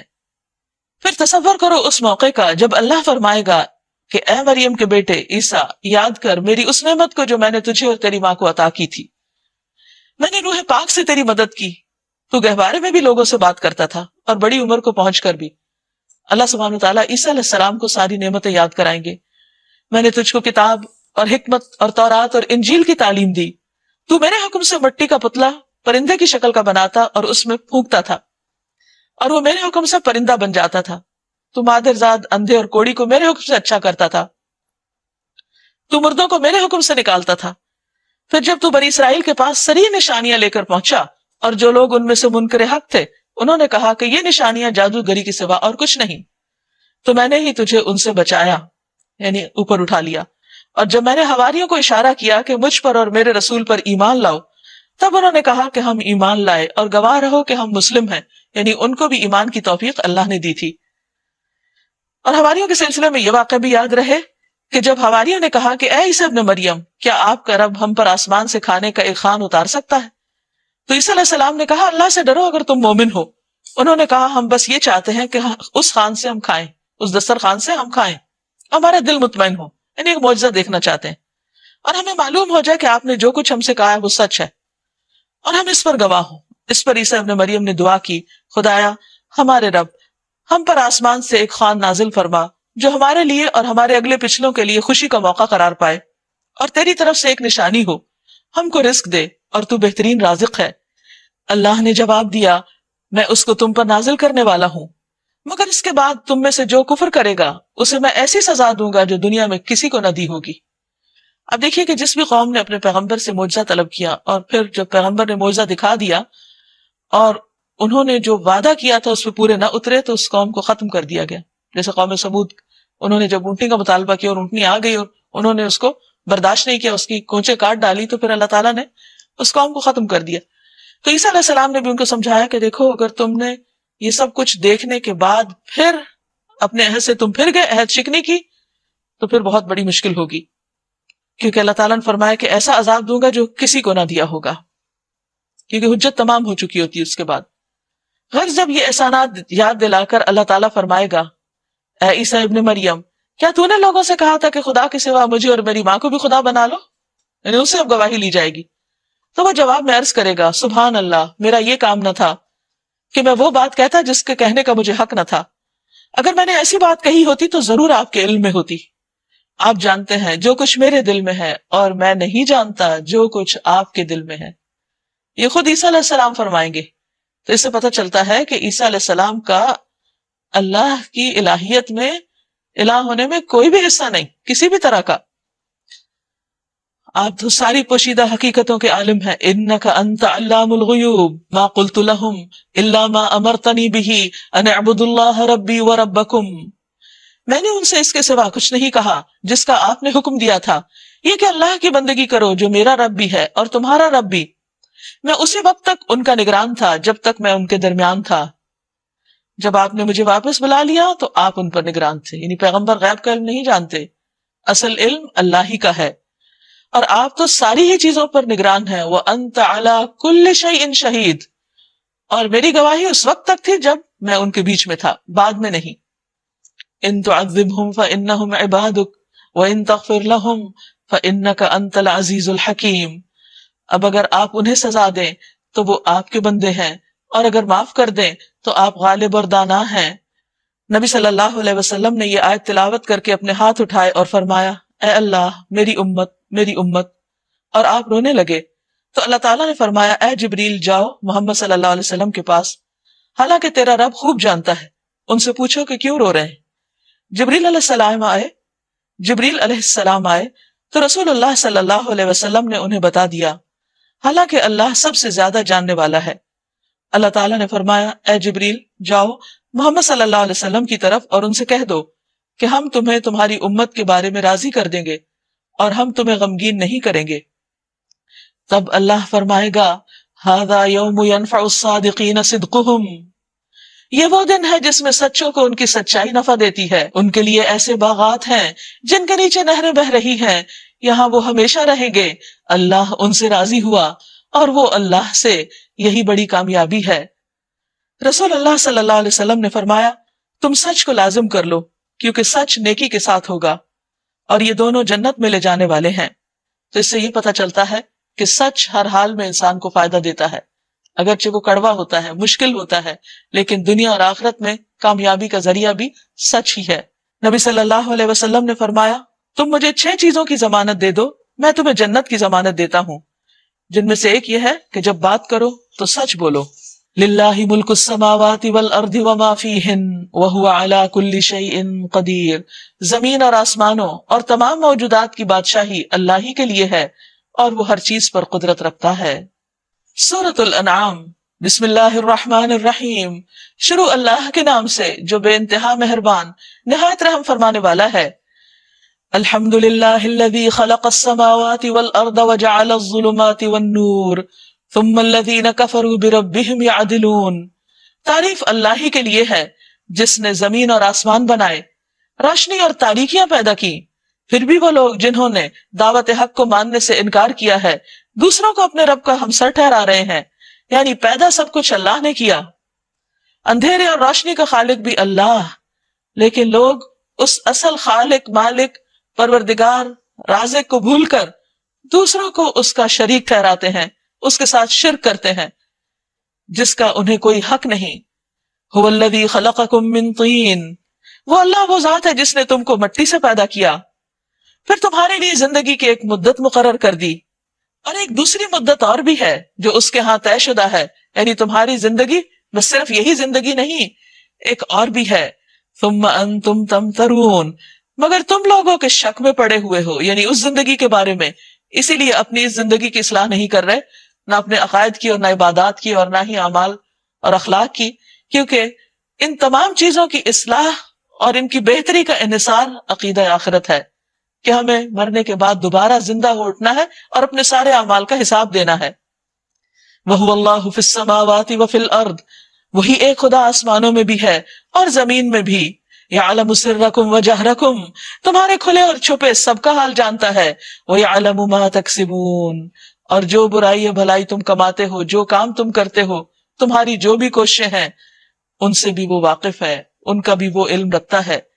اگر انسان کو یہ احساس ہو جائے کہ وہ دن بھر جو کچھ کرتا ہے سب اللہ کے علم میں ہے، سب کچھ لکھا جا رہا ہے اور سب کا ایک نتیجہ نکلنے والا ہے، تو انسان کس طرح پھونک پھونک کر قدم رکھے گا اور کتنا محتاط ہو جائے گا کہ اچھا ان سب چیزوں کا ایک انجام سامنے آنے والا ہے، جو بھی کروں گا، جو بولوں گا، جو لین دین ہوگا، جو معاملہ ہوگا، جیسا اخلاق ظاہر کروں گا، جس قسم کے ریئیکشن ظاہر کروں گا، تو یہ تمام چیزیں ایک دن تولی جائیں گی اور مسلسل مجھے واچ کیا جا رہا ہے۔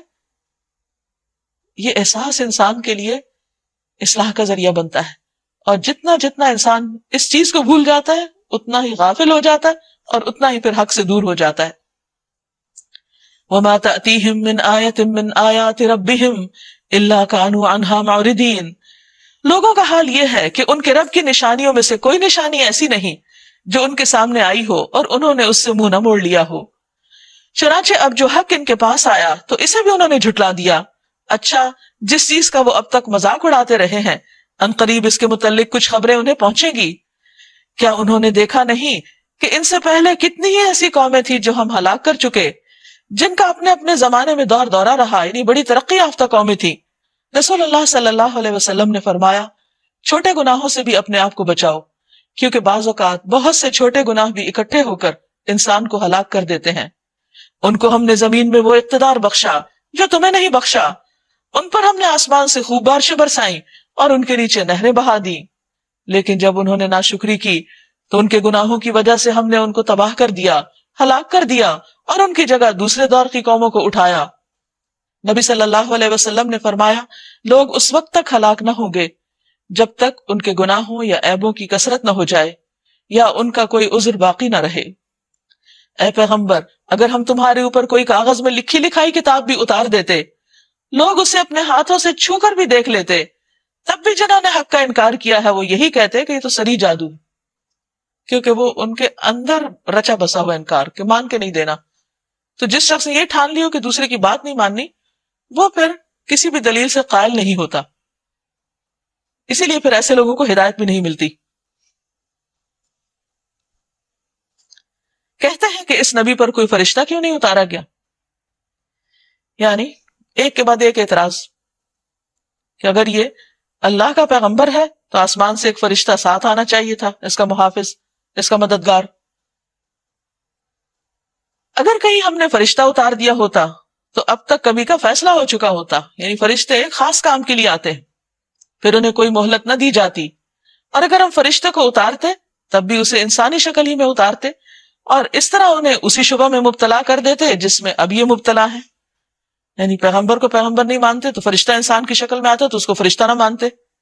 یہاں نبی صلی اللہ علیہ وسلم کو تسلی دی جا رہی ہے، اے محمد صلی اللہ علیہ وسلم، آپ سے پہلے بھی بہت سے رسولوں کا مذاق اڑایا جا چکا ہے، یعنی یہ کوئی نئی بات نہیں، جس نے بھی حق کی دعوت دی اس کے ساتھ یہ صورتحال پیش آئی، مگر ان مذاق اڑانے والوں پر آخر کار وہی حقیقت مسلط ہو کر رہی جس کا وہ مذاق اڑاتے تھے، یعنی اگر عذاب کا مذاق اڑاتے تھے تو عذاب آ کر رہا۔ ان سے کہیے ذرا زمین میں چل پھر کر دیکھو جھٹلانے والوں کا کیا انجام ہوا۔ ان سے پوچھو آسمانوں اور زمین میں جو کچھ ہے وہ کس کا ہے؟ کون ہے مالک؟ کون ہے خالق؟ قل اللہ، کہہ دیجئے سب کچھ اللہ کا ہے۔ اور یہ بات اہل عرب مانتے بھی تھے کہ اللہ ہی خالق اور رازق ہے، سوائے چند ایک کے جو اللہ کے وجود کا انکار کرتے تھے، وہ بہت تھوڑے تھے، لیکن میجورٹی اللہ کی خالق اور مالک ہونے کی قائل تھی۔ جس چیز کا وہ انکار کرتے تھے وہ ایک الہ ہونے کا۔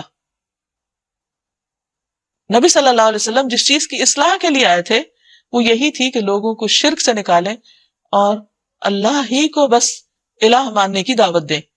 اور یہی چیز ان کے لیے بھاری تھی، کیونکہ ابراہیم علیہ السلام کے جانے کے بعد آہستہ آہستہ ان کے دین کے اندر ایک بگاڑ آ چکا تھا، اور عمرو ابن لحی نے ان کے اندر شرک ایجاد کر دیا تھا. جب وہ سیریا وغیرہ کی طرف گیا اور وہاں اس نے دیکھا کہ لوگ مورتیوں کو پوجتے ہیں، تو اس نے بھی لا کر خانہ کعبہ میں کچھ رکھ دی، اور پھر انہوں نے ان کو خدا تک پہنچنے کا ایک وسیلہ اور ایک ذریعہ سمجھ کر شرک کا دروازہ کھول دیا.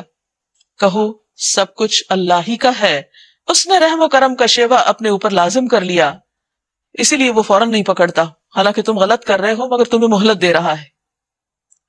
قیامت کے روز وہ سب کو ضرور جمع کرے گا، تم سب کو ضرور جمع کرے گا. یہ بالکل ایک غیر مشتبہ حقیقت ہے جس میں کوئی شک کی بات نہیں، مگر جن لوگوں نے اپنے آپ کو خود تباہی کے خطرے میں مبتلا کر لیا ہے وہ اسے نہیں مانتے. وَلَهُ مَا سَكَنَ فِي اللَّيْلِ وَالنَّهَارِ وَهُوَ السَّمِيعُ الْعَلِيمُ، رات کے اندھیرے اور دن کے اجالے میں جو کچھ ٹھہرا ہوا ہے سب اللہ کا ہے، اور وہ سب کچھ سنتا اور جانتا ہے. یعنی اگر ہر چیز کا مالک وہ ہے تو پھر عبادت بھی اسی کی ہونی چاہیے. کہو اللہ کو چھوڑ کر کیا میں کسی اور کو اپنا سرپرست بنا لوں؟ جبکہ ہر چیز اس کے اختیار میں ہے، تو میں کسی اور سے مدد مانگوں؟ اس خدا کو چھوڑ کر جو زمین و آسمان کا خالق ہے اور جو روزی دیتا ہے، روزی لیتا نہیں ہے. کہو مجھے تو یہی حکم دیا گیا ہے کہ سب سے پہلے میں اس کے آگے خود سر تسلیم خم کر دوں. یعنی اگر کوئی اور شرک کرتا ہے تو کرے، لیکن وَلَا تَكُونَنَّ مِنَ الْمُشْرِكِينَ، تم بہرحال مشرکوں میں شامل نہ ہونا. یعنی اگر سارا معاشرہ خرابی کی طرف جا رہا ہے تو آپ میجورٹی کو نہیں دیکھیں گے، کیونکہ پیچھے بات ہو چکی کہ خبیث اور طیب ایک جیسے نہیں ہوتے، خواہ خبیث کی کثرت تمہیں اچھی ہی کیوں نہ لگے. کہو اگر میں اپنے رب کی نافرمانی کروں تو ڈرتا ہوں کہ ایک بڑے خوفناک دن مجھے سزا بھگتنی پڑے گی. یہ کس سے کہلوایا جا رہا ہے؟ اللہ کے رسول صلی اللہ علیہ وسلم سے، کہ مجھے بھی اجازت نہیں کہ میں اللہ کی مرضی یا اس کے حکم کے خلاف کوئی کام کروں. اس دن جو سزا سے بچ گیا اس پر اللہ نے بڑا ہی رحم کیا. وَذَلِكَ الْفَوْزُ الْمُبِينُ، اور یہی نمایاں کامیابی ہے. اگر اللہ تمہیں کسی قسم کا نقصان پہنچائے تو اس کے سوا کوئی نہیں جو تمہیں اس نقصان سے بچا سکے. ایک شخص نے نبی صلی اللہ علیہ وسلم سے پوچھا آپ کن چیزوں کی دعوت دیتے ہیں؟ آپ نے فرمایا میں اس اللہ عز و جل کی طرف دعوت دیتا ہوں جو اکیلا ہے. یہ بتاؤ کہ وہ کون سی ہستی ہے کہ جب تم پر کوئی مصیبت آتی ہے اور تم اسے پکارتے ہو تو وہ تمہاری مصیبت دور کر دیتی ہے؟ وہ کون ہے کہ جب تم قحط سالی میں مبتلا ہوتے ہو اور اس سے دعا کرتے ہو تو وہ پیداوار ظاہر کر دیتا ہے؟ وہ کون ہے کہ جب تم کسی بیابان اور جنگل میں راستہ بھول جاؤ اور اس سے دعا کرو تو وہ تمہیں واپس پہنچا دیتا ہے؟ یہ سن کر وہ شخص مسلمان ہو گیا. یعنی کسی اور کے پاس نقصان سے بچانے کا کوئی اختیار ہی نہیں، اس لیے انسان کو ہمیشہ ڈر خوف کے موقع پر اللہ ہی کی پناہ طلب کرنی چاہیے. اور اگر وہ تمہیں کسی بھلائی سے بہرہ مند کر دے، کوئی بھلائی تمہیں عطا کر دے، تو وہ ہر چیز پر قادر ہے، کیونکہ اسے کسی سے لے کر نہیں تمہیں دینی، وہ خود خزانوں کا مالک ہے. وہ اپنے بندوں پر کامل اختیار رکھتا ہے. وَهُوَ الْقَاهِرُ فَوْقَ عِبَادِهِ وَهُوَ الْحَكِيمُ الْخَبِيرُ، اور وہ دانا اور باخبر ہے. ان سے پوچھو کس کی گواہی سب سے بڑھ کر ہے؟ کہو میرے اور تمہارے درمیان اللہ گواہ ہے. یعنی اگر لوگ نہیں مانتے تو نہ مانے، اللہ نے جو کچھ فرمایا پیغمبر اس کو سب کو سنا رہا ہے. وَأُوحِيَ إِلَيَّ هَذَا الْقُرْآنُ لِأُنذِرَكُمْ بِهِ وَمَنْ بَلَغَ، اور یہ قرآن میری طرف بذریعہ وحی بھیجا گیا ہے تاکہ تمہیں اور جس کو یہ پہنچے سب کو متنبع کر دوں. یعنی یہ قرآن آیا اس لیے ہے تاکہ اس کے ذریعے لوگوں کو خبردار کر دیا جائے، انہیں جو چیزیں نقصان دینے والی ہیں ان کے بارے میں بتا دیا جائے، جو اعمال غلط ہیں اور جو انسان کی ہلاکت کا موجب ہے ان سے بھی خبردار کر دیا جائے. اور جس تک یہ پہنچے اس پر بھی پھر کیا لازم ہوتا ہے کہ وہ بھی آگے دوسروں تک پہنچا دے. کیا واقعی تم لوگ یہ شہادت دے سکتے ہو کہ اللہ کے ساتھ دوسرے خدا بھی ہیں؟ کہو میں تو اس کی شہادت ہرگز نہیں دے سکتا، میں تو یہ بات کہہ ہی نہیں سکتا. کہو اللہ تو وہی ایک ہے اور میں اس شرک سے قطعی بیزار ہوں جس میں تم مبتلا ہو. الذین آتیناہم الکتاب یعرفونہ کما یعرفون ابناءہم، جن لوگوں کو ہم نے کتاب دی یعنی اہل کتاب یہود و نصارہ، یعرفونہ وہ اس کو اس طرح پہچانتے ہیں، یعنی نبی صلی اللہ علیہ وسلم کے بارے میں یا ان کے نبی ہونے کے بارے میں ان کو کوئی اشتباہ نہیں، کوئی شک نہیں. ان کے دل گواہی دیتے ہیں. کما یعرفون ابناءہم، ایسا پہچانتے ہیں جیسے اپنے بچوں کو کوئی پہچانتا ہے، اپنے بیٹوں کو. اب دیکھیے کہ انسان دوسرے کسی انسان کو پہچاننے میں شک کا شکار ہو سکتا ہے، غلط فہمی ہو سکتی ہے اس کو، وہ کسی ایک کو دیکھے اور سمجھے کہ کوئی اور ہے یہ، لیکن اپنے بچوں کے بارے میں یہ نہیں ہوتی. یعنی اگر کہیں لائن میں بہت سے بچے کھڑے ہوں، مثلا اسکول میں جو لوگ اپنے بچوں کو لینے کے لیے جاتے ہیں تو دور سے بچے کو پہچان لیتے ہیں کہ وہ ہے ہمارا بچہ، اور کسی کو بتانا نہیں پڑتا کہ وہ تمہارا بچہ ہے، وہ دیکھتے ہی پہچان جاتا ہے. ایسی ہی پہچان نبی اکرم صلی اللہ علیہ وسلم کی ہے. لیکن کس طرح یہ حق کو چھپائے ہوئے ہیں. الذین خسروا انفسہم فہم لا یؤمنون، وہ لوگ جنہوں نے اپنے آپ کو نقصان میں ڈالا وہ نہیں مانتے. اب یہاں یہ بات اس لیے کی جا رہی ہے کہ اہل مکہ بعض اوقات اہل کتاب سے جا کے تصدیق کرتے تھے کہ تم لوگ کتاب والے ہو، تمہیں پتا ہوگا کہ پیغمبر سچا ہے یا نہیں، لیکن وہ حق کی گواہی نہیں دیتے تھے. وَمَنْ أَظْلَمُ مِمَّنِ افْتَرَىٰ عَلَى اللَّهِ كَذِبًا أَوْ كَذَّبَ بِآيَاتِهِ، اور اس شخص سے بڑھ کر ظالم کون ہوگا جو اللہ پر جھوٹا بہتان لگائے. اور وہ جھوٹا بہتان کیا ہے کہ اللہ کے ساتھ کچھ اور ہستیاں بھی اس کی شریک ہے اس کی خدائی میں، یا پھر ان سے کسی قسم کی توقع رکھے، یا اس کی آیات کو جھٹلائے. انہ لا یفلح الظالمون، بے شک بات یہ ہے کہ ظالم کبھی فلاح نہیں پاتے. جس روز ہم ان سب کو اکٹھا کریں گے، یعنی قیامت کے دن، اور مشرکوں سے پوچھیں گے اب وہ تمہارے ٹھہرائے ہوئے شریک کہاں ہیں جن کو تم اپنا خدا سمجھتے تھے، الہ مانتے تھے، تو وہ اس کے سوا کوئی فتنہ نہ اٹھا سکیں گے. یعنی کوئی عذر نہ ہوگا ان کے پاس کہ یہ جھوٹا بیان دے کہ اے ہمارے آقا تیری قسم ہم ہرگز مشرک نہ تھے. یعنی دنیا میں شرک کا جھوٹ بولتے رہے اور وہاں جا کر اس کے ڈینائل کا، اپنے عمل کے انکار کا جھوٹ بولیں گے. دیکھو اس وقت یہ کس طرح اپنے اوپر آپ جھوٹ گھڑیں گے، اور وہاں ان کے سارے بناوٹی معبود گم ہو جائیں گے. یعنی جن کو وہ خدا کا مقرب سمجھتے تھے اور جن پہ توقع رکھتے تھے وہ تو کہیں ہوگا ہی نہیں، ناٹ اویلیبل. ان میں سے بعض لوگ ایسے ہیں جو کان لگا کر تمہاری بات سنتے ہیں، بظاہر بہت دھیان دیتے ہیں، مگر حال یہ ہے کہ ہم نے ان کے دلوں پر پردے ڈال رکھے ہیں. یعنی کانوں سے اگر بات ٹکراتی بھی تو دل میں نہیں جاتی، جن کی وجہ سے وہ اس کو کچھ نہیں سمجھتے، اور ان کے کانوں میں گرانی ڈال دی ہے، بوجھ ہے کہ سب کچھ سننے پہ بھی نہ سن سکیں. وہ خواہ کوئی نشانی دیکھ لیں اس پر ایمان لا کر نہ دیں گے. حد یہ ہے کہ جب وہ تمہارے پاس آ کر تم سے جھگڑتے ہیں تو ان میں سے جن لوگوں نے انکار کا فیصلہ کر لیا ہے وہ ساری باتیں سننے کے بعد یہی کہتے ہیں کہ یہ بس پہلوں کی کہانیاں ہیں، داستان پارینہ ہے. وَهُمْ يَنْهَوْنَ عَنْهُ، اور وہ اس سے روکتے ہیں، یعنی دوسروں کو روکتے ہیں. وَيَنْأَوْنَ عَنْهُ، اور خود بھی اس سے روکتے ہیں، یعنی حق سے. وَإِن يُهْلِكُونَ إِلَّا أَنفُسَهُمْ، اور یہ دونوں کام کر کے وہ دراصل اپنے آپ کو ہلاک کر رہے ہیں. وَمَا يَشْعُرُونَ، اور وہ شعور نہیں رکھتے. کاش تم اس وقت ان کی حالت دیکھتے جب وہ دوزخ کے کنارے کھڑے کیے جائیں گے. اس وقت وہ کہیں گے کاش کوئی صورت ایسی ہو کہ ہم دنیا میں پھر واپس بھیجے جائیں اور اپنے رب کی نشانیوں کو نہ جھٹلائیں اور ایمان لانے والوں میں شامل ہوں. در حقیقت یہ بات وہ محض اس وجہ سے کہیں گے کہ جس حقیقت پر انہوں نے پردہ ڈال رکھا تھا وہ اس وقت بے نقاب ہو کر ان کے سامنے آ چکی ہوگی. یعنی آخرت کا انجام جب سامنے آ جائے گا تو کوئی بڑے سے بڑا کافر بھی اس کو جھٹلا نہ سکے گا، پھر ہر شخص ماننے کو تیار ہوگا، لیکن وہاں ماننا کسی کے فائدے میں نہیں. ورنہ اگر انہیں سابق زندگی کی طرف واپس بھیجا جائے تو پھر وہی سب کچھ کریں گے جس سے انہیں منع کیا گیا. وہ تو ہیں ہی جھوٹے. آج یہ لوگ کہتے ہیں کہ زندگی جو کچھ ہے بس یہی دنیا کی زندگی ہے اور ہم مرنے کے بعد ہرگز دوبارہ نہ اٹھائے جائیں گے. یعنی آخرت کو نہیں مانتے، یعنی اللہ کو نہ ماننے کے بعد، یعنی ایک نہ ماننے کے بعد جو ان کا بہت بڑا جرم تھا وہ آخرت کا انکار تھا. فرشتوں کو مانتے تھے مگر عقیدہ غلط تھا کہ وہ اللہ کی بیٹیاں مانتے تھے. کاش وہ منظر تم دیکھ سکو جب یہ اپنے رب کے سامنے کھڑے کیے جائیں گے. اس وقت ان کا رب ان سے پوچھے گا الیس ھذا بالحق، کیا یہ حقیقت نہیں؟ یہ کہیں گے ہاں اے ہمارے رب یہ حقیقت ہی ہے. وہ فرمائے گا اچھا تو اب اپنے انکار حقیقت کی پاداش میں عذاب کا مزہ چکھو. اب تم اس کو حقیقت مان رہے ہو تو یہ تو تھی ہی حقیقت، لیکن تم نے چونکہ انکار کیا اس لیے اب اس کی سزا تمہارے سامنے ہے. قد خسر الذین کذبوا بلقاء اللہ، نقصان میں پڑ گئے وہ لوگ جنہوں نے اللہ سے اپنی ملاقات کو جھوٹ قرار دیا. بات یہ کہ آج بھی بہت سے ایسے لوگ ہیں جو اللہ سے ملاقات کے بارے میں شک کرتے ہیں. وہ کہتے ہیں اللہ تو ہے لیکن قیامت وہ کس نے دیکھی، اور اگر قیامت ہوگی بھی تو اللہ تعالیٰ ایسا نہیں کہ وہ چھوٹی چھوٹی باتوں کا حساب لیتا رہے.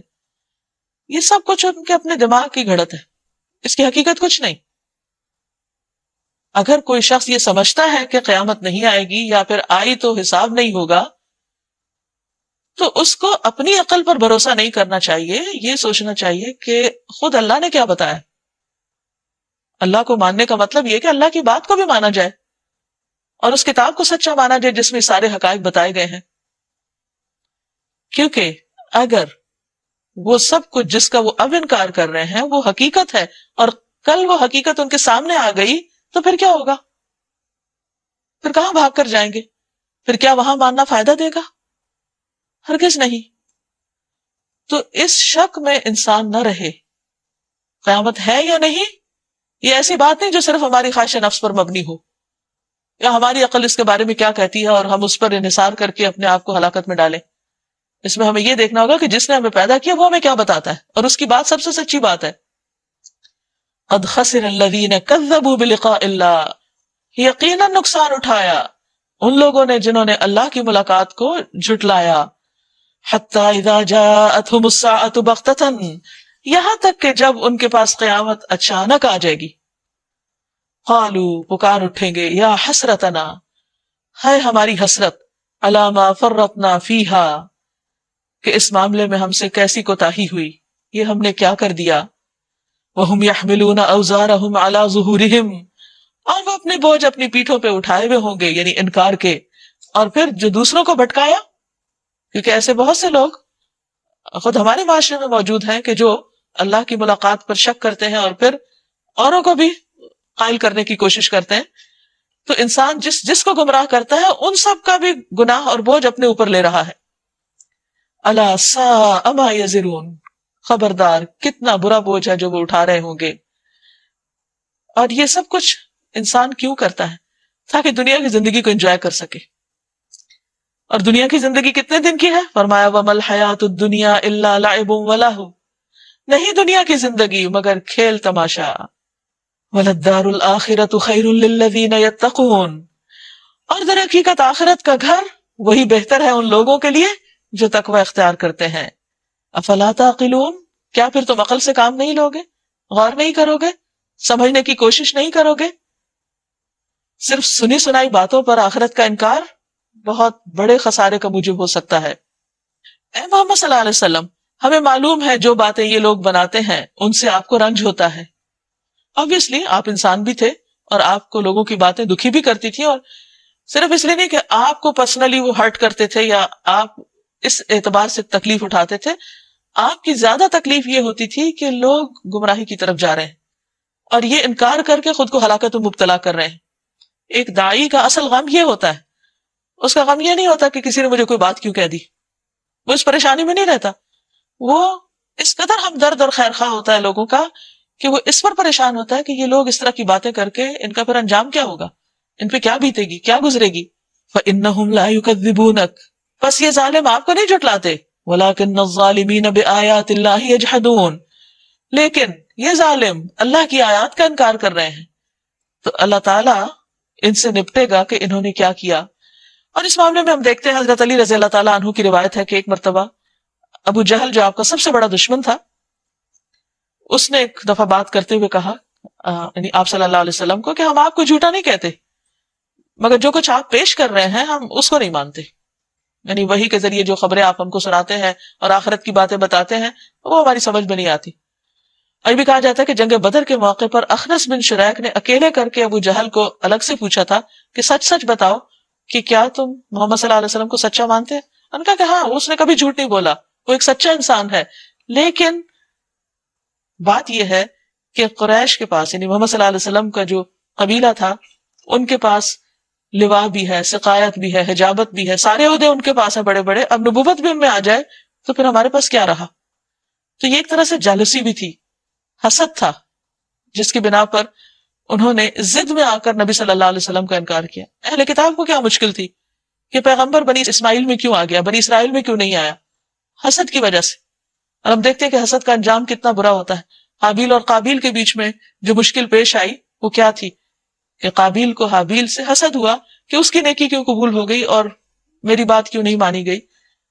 تو ایسی صورت میں انسان ہمیشہ اپنے نفس کے شر سے پناہ مانگتا رہے۔ بعض اوقات چھوٹی سی بات ہوتی ہے لیکن حق ہوتی ہے، مگر انسان کسی انسان کی ضد میں آ کے اس کا انکار کرنا شروع کر دیتا ہے.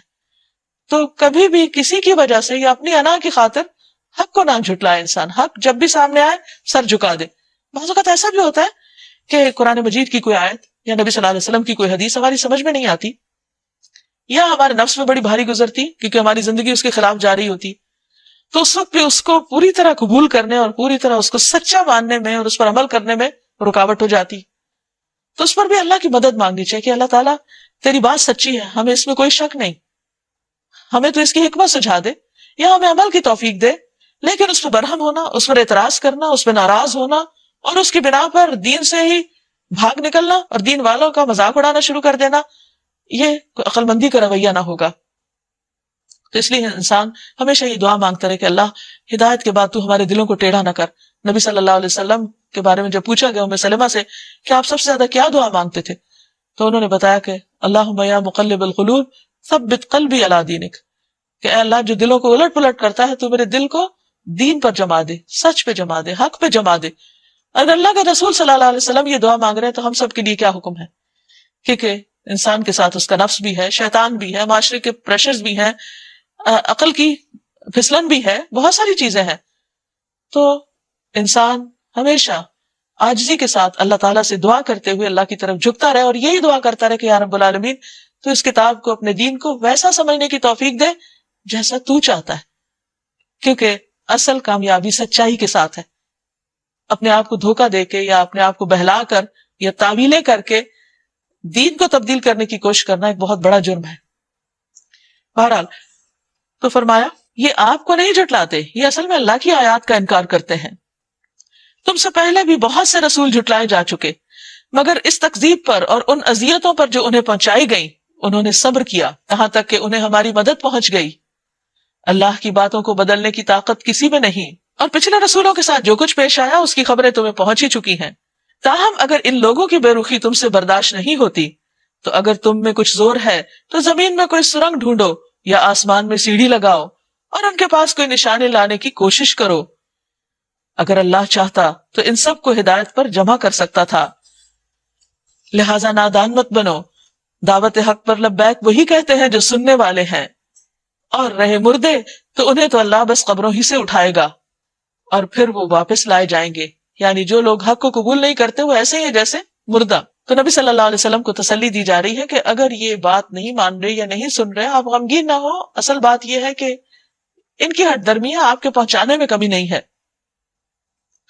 یہ لوگ کہتے ہیں کہ اس نبی پر اس کے رب کی طرف سے کوئی نشانی کیوں نہیں اتری.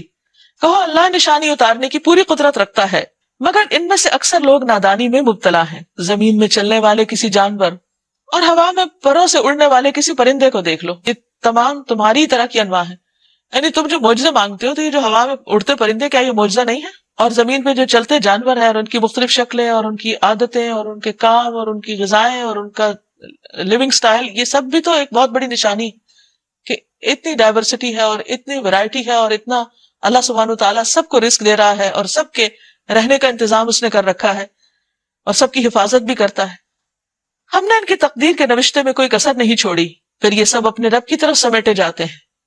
یعنی قیامت کے دن ان کا بھی حشر ہوگا. ایک حدیث میں آتا ہے کہ سینگ والی بکری نے اگر بے سینگ بکری کو سینگ مارا تو قیامت کے دن اس کا بدلہ بھی دلوایا جائے گا اور پھر سب کو مٹی کر دیا جائے گا.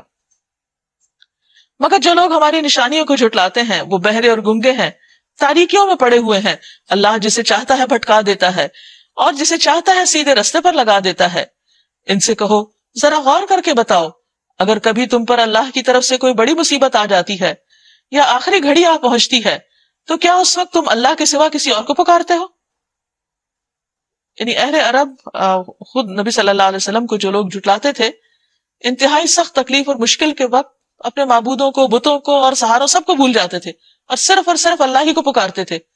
تو اس وقت کو یاد کروایا جا رہا ہے. بولو اگر تم سچے ہو اس وقت تم اللہ ہی کو پکارتے ہو, پھر اگر وہ چاہتا ہے تو اس مصیبت کو تم پر سے ٹال دیتا ہے.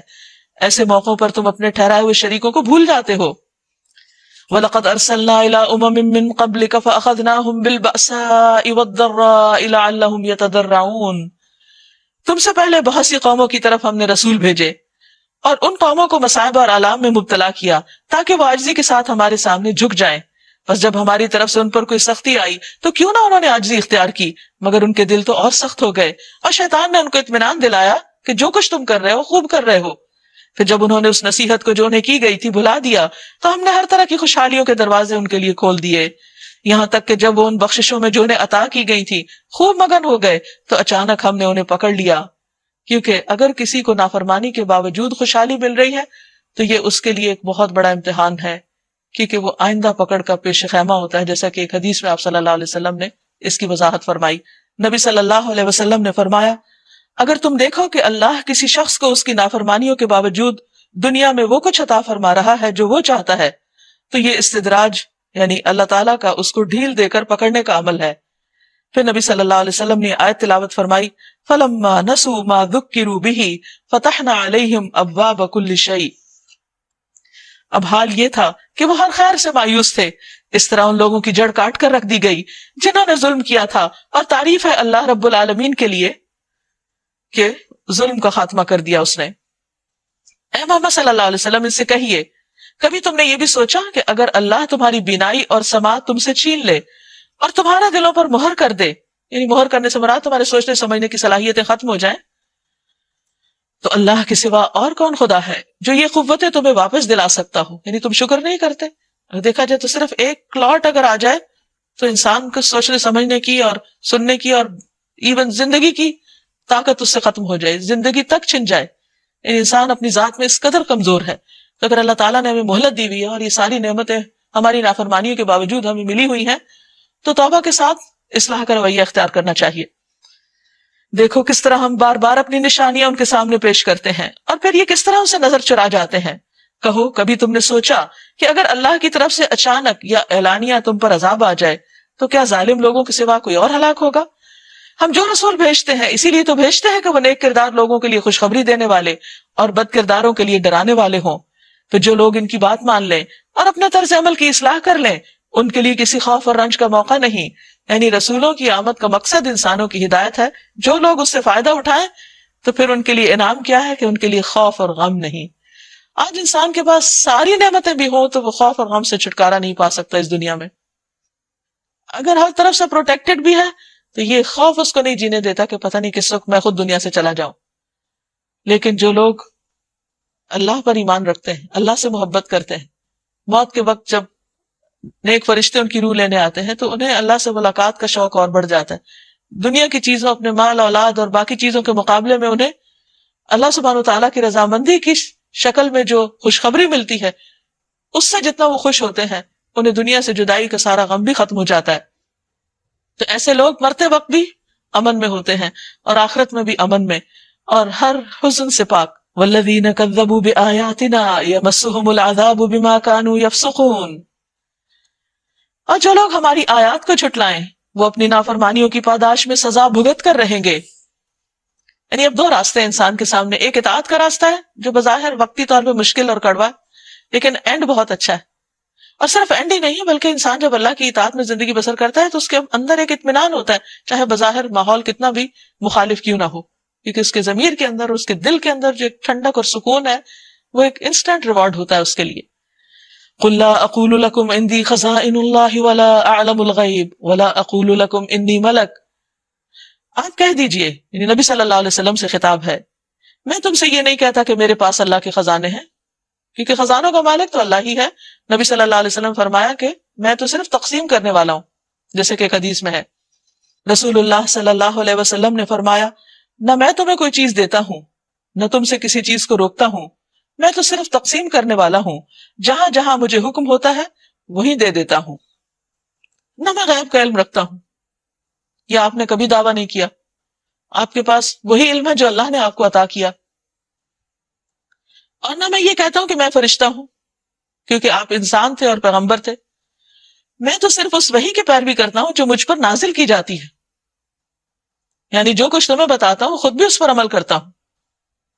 پھر ان سے پوچھو، کیا اندھا اور آنکھوں والا دونوں برابر ہو سکتے ہیں؟ کیا تم غور نہیں کرتے؟ یعنی دیکھنے والا بینا جو ہوتا ہے وہ تو دیکھتا ہے اور ہدایت حاصل کرتا ہے، اور جو نابینا ہوتا ہے اس کا معاملہ مختلف ہوتا ہے۔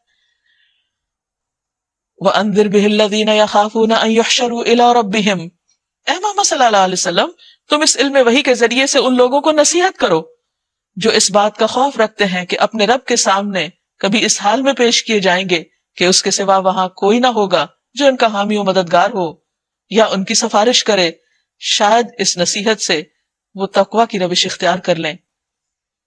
لوگوں میں دو طرح کے لوگ ہوتے ہیں، ایک وہ جن کو حق کی بات بتائی جائے تو وہ منہ موڑ جاتے ہیں، تکبر کرتے ہیں، اور دوسرے وہ کہ جو اس بات کو غور سے سنتے ہیں اور اس کے مطابق اپنا طرز عمل بدل لیتے ہیں۔ اس لیے بتانے والے کو اس بات کی فکر نہیں کرنی چاہیے کہ لوگ مان کیوں نہیں رہے، کیونکہ وہیں پر ایسے بھی موجود ہوتے ہیں جو اس حقیقت کو مان جاتے ہیں۔ تو ایک پیغمبر کا کام، اور پھر پیغمبر کے بعد جو ان کے طریقے پہ چلتے ہوئے لوگوں کو حق کی بات بتائیں، ان سب کو بھی اس بات پر تسلی رکھنی چاہیے کہ ہدایت تو دراصل اللہ دیتا ہے، اور اللہ کے حکم کے مطابق بات پہنچائی جاتی رہنی چاہیے۔ وَلَا تَطْرُدِ الَّذِينَ يَدْعُونَ رَبَّهُمْ بِالْغَدَاةِ وَالْعَشِيِّ يُرِيدُونَ وَجْهَهُ، جو لوگ اپنے رب کو دن رات پکارتے رہتے ہیں، اس کی خوشنودی کی طلب میں لگے ہوئے ہیں، انہیں اپنے سے دور نہ پھینکو۔ اصل میں قریش کے بڑے بڑے سرداروں، کھاتے پیتے لوگوں کو یہ اعتراض تھا کہ آپ کی مجلس میں غریب لوگ ہوتے ہیں اور ہمارے اور ان میں فرق ہے، آپ کے پاس بلال اور عمار اور صہیب اور خباب جیسے لوگ ہیں اور ہم سردار ہیں اور ہم ان کے ساتھ نہیں بیٹھ سکتے، تو آپ اگر ان کو اپنی مجلس سے اٹھا دیں تو پھر ہم آپ کے قریب آئیں گے۔ یہ بھی دراصل ایک تکبر کی علامت تھی، اور جس دل میں تکبر ہوتا ہے پھر وہ ہدایت نہیں پاتا۔ تو اللہ سبحانہ وتعالیٰ نے منع فرما دیا کہ ان کے اس مطالبے پر غور نہیں کیا جائے گا اور نہ ہی مانا جائے گا۔ اگر یہ ایمان نہیں لائیں گے تو آپ سے کچھ نہیں پوچھا جائے گا، یعنی آپ کے اوپر کوئی ذمہ داری نہیں، یہ خود ذمہ دار ہوں گے، اور ان کو ایسے بہانے بنا کر حق کو نہیں جھٹلانا چاہیے۔ فرمایا ان کے حساب میں سے کسی چیز کا بار تم پہ نہیں اور تمہارے حساب میں سے کسی چیز کا بار ان پر نہیں، لیکن آپ ایمان والوں کو اپنے سے دور نہیں کریں گے۔ کیوں؟ اس پر بھی اگر تم انہیں دور پھینکو گے تو ظالموں میں شمار ہوگے۔ یعنی اللہ سبحانہ تعالیٰ کے نزدیک کسی انسان کا سٹیٹس، دنیا کا مال و متاع، اس کی ڈگری، اس کا حسن، اس کے اقتدار، اس کی سرداری، اس کی قابلیت، کوئی چیز اہمیت نہیں رکھتی۔ ان سب چیزوں کے مقابلے میں ایمان زیادہ وزنی چیز ہے۔ پوری دنیا کی چیزیں ایک طرف رکھ دی جائے اور دوسری طرف لا الہ الا اللہ، تو لا الہ الا اللہ کا وزن، اس کا پلڑا جھک جائے گا۔ اللہ کے نزدیک سب سے زیادہ جس چیز کی ویلیو ہے وہ خالص ایمان ہے، خالص توحید ہے۔ اس لیے انسان کو اس چیز کو ویلیو دینی چاہیے جو اللہ سبحانہ وتعالیٰ کی پسندیدہ ہے۔ فرمایا دراصل ہم نے اس طرح ان لوگوں میں سے بعض کو بعض کے ذریعے آزمائش میں ڈالا ہے، یعنی ان غریب لوگوں کو جن کو اللہ نے خود اپنے فیصلے سے محروم رکھا، انہیں امتحان بنا دیا امیر لوگوں کے لیے۔ اصل میں تو سب کی ایک آزمائش ہے۔ تو جن لوگوں کے اندر دولت اور عزت کا گھمنڈ تھا وہ ایمان لانے سے محروم ہو گئے۔ وَكَذَلِكَ فَتَنَّا بَعْدَهُمْ بِبَعْدٍ لِيَقُولُوا، تاکہ وہ انہیں دیکھ کر کہیں کیا یہ ہیں وہ لوگ جن پر ہمارے درمیان اللہ کا فضل و کرم ہوا ہے؟ یعنی ان کے نزدیک فضل و کرم تو صرف انہی پہ ہو سکتا ہے جن کے پاس آلریڈی سب کچھ ہے، جو پریویلیجڈ ہیں۔ ہاں، کیا خدا اپنے شکر گزار بندوں کو ان سے زیادہ نہیں جانتا؟ جب تمہارے پاس وہ لوگ آئیں جو ہماری آیات پر ایمان لاتے ہیں تو ان سے کہو تم پر سلامتی ہے، یعنی ان کو خوشخبری دو، تمہارے رب نے رحم و کرم کا شیوا اپنے اوپر لازم کر لیا ہے۔ یہ اس کا رحم و کرم ہی ہے کہ اگر تم میں سے کوئی نادانی کے ساتھ کسی برائی کا ارتکاب کر بیٹھا ہو، پھر اس کے بعد توبہ کر لے اور اصلاح کر لے تو وہ اسے معاف کر دیتا ہے اور نرمی سے کام لیتا ہے۔ اصل میں نبی صلی اللہ علیہ وسلم پر جو لوگ ایمان لائے تھے ان میں سے بہت سے لوگوں سے دور جاہلیت میں بڑے بڑے گناہ ہو چکے تھے، بیٹیوں کو زندہ درگور کرنا، اسی طرح شرک اور بہت سی چیزیں۔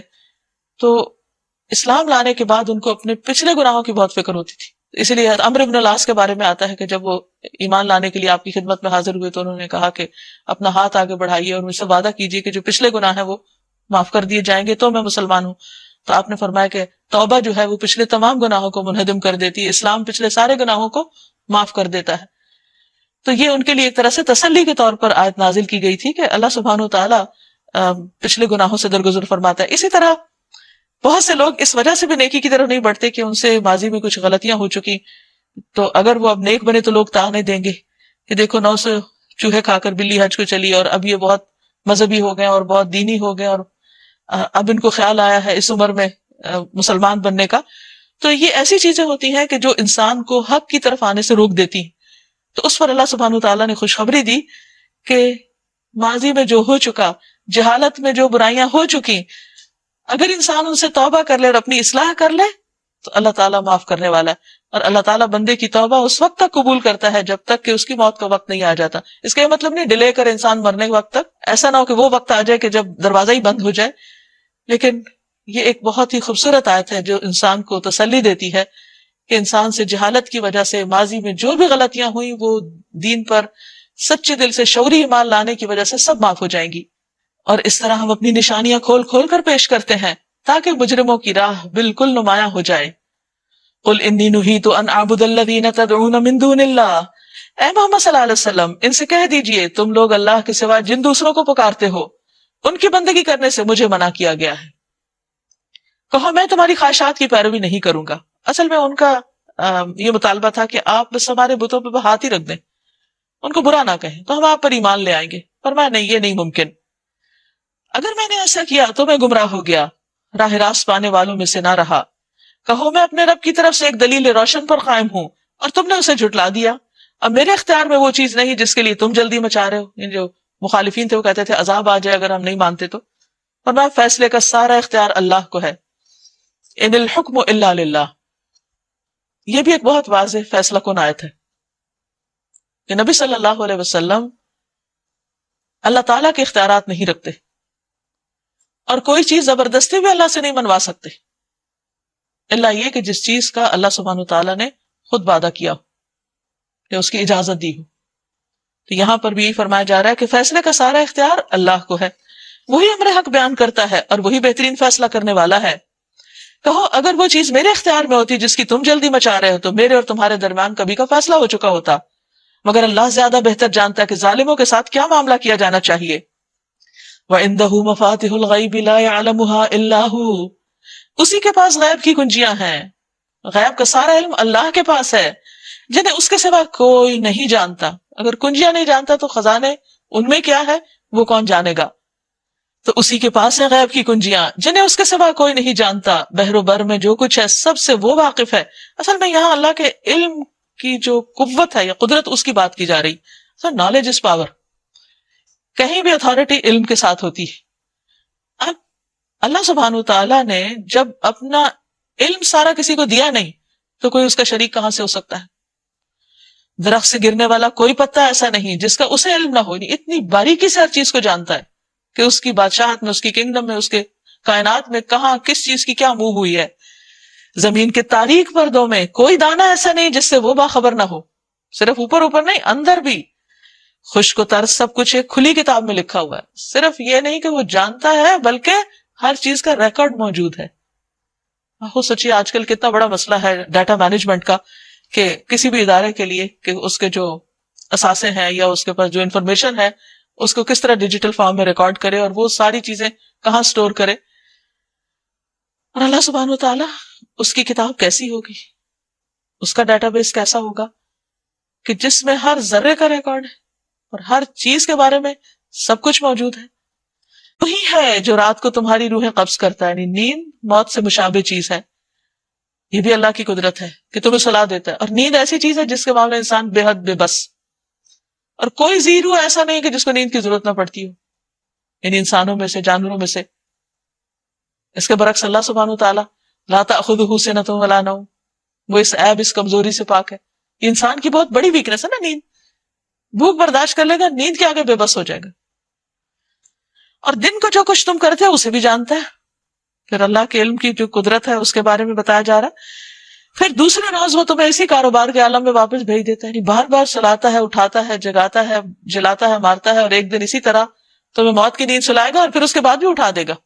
جو رب ہر روز بستر سے اٹھاتا ہے تم کو، وہ ایک دن تمہاری قبروں سے بھی تم کو اٹھا لے گا. یہ سب کچھ اسی کے اختیار میں ہے. پھر دوسرے روز وہ تمہیں اسی کاروبار کے عالم میں واپس بھیج دیتا ہے تاکہ زندگی کی مقررہ مدت پوری ہو. آخرکار اسی کی طرف تمہاری واپسی ہے. پھر وہ تمہیں بتا دے گا کہ تم کیا کرتے رہے ہو. وَهُوَ الْقَاهِرُ فَوْقَ عِبَادِهِ، اپنے بندوں پر وہ پوری قدرت رکھتا ہے، ہر ایک اس کے پورے کنٹرول میں. یہ الگ بات اس نے آزادی دی ہوئی ہے چند دن کے لیے کہ اچھا اپنی مرضیاں منمانیاں کر لو، اور تم پر نگرانی کرنے والے مقرر کر کے بھیجتا ہے. یعنی فرشتے جو ایک ایک حرکت، ایک ایک جنبش، ایک ایک بات میں نگاہ رکھتے ہیں اور کچھ بھی بھولتے نہیں اور کچھ بھی مس نہیں کرتے.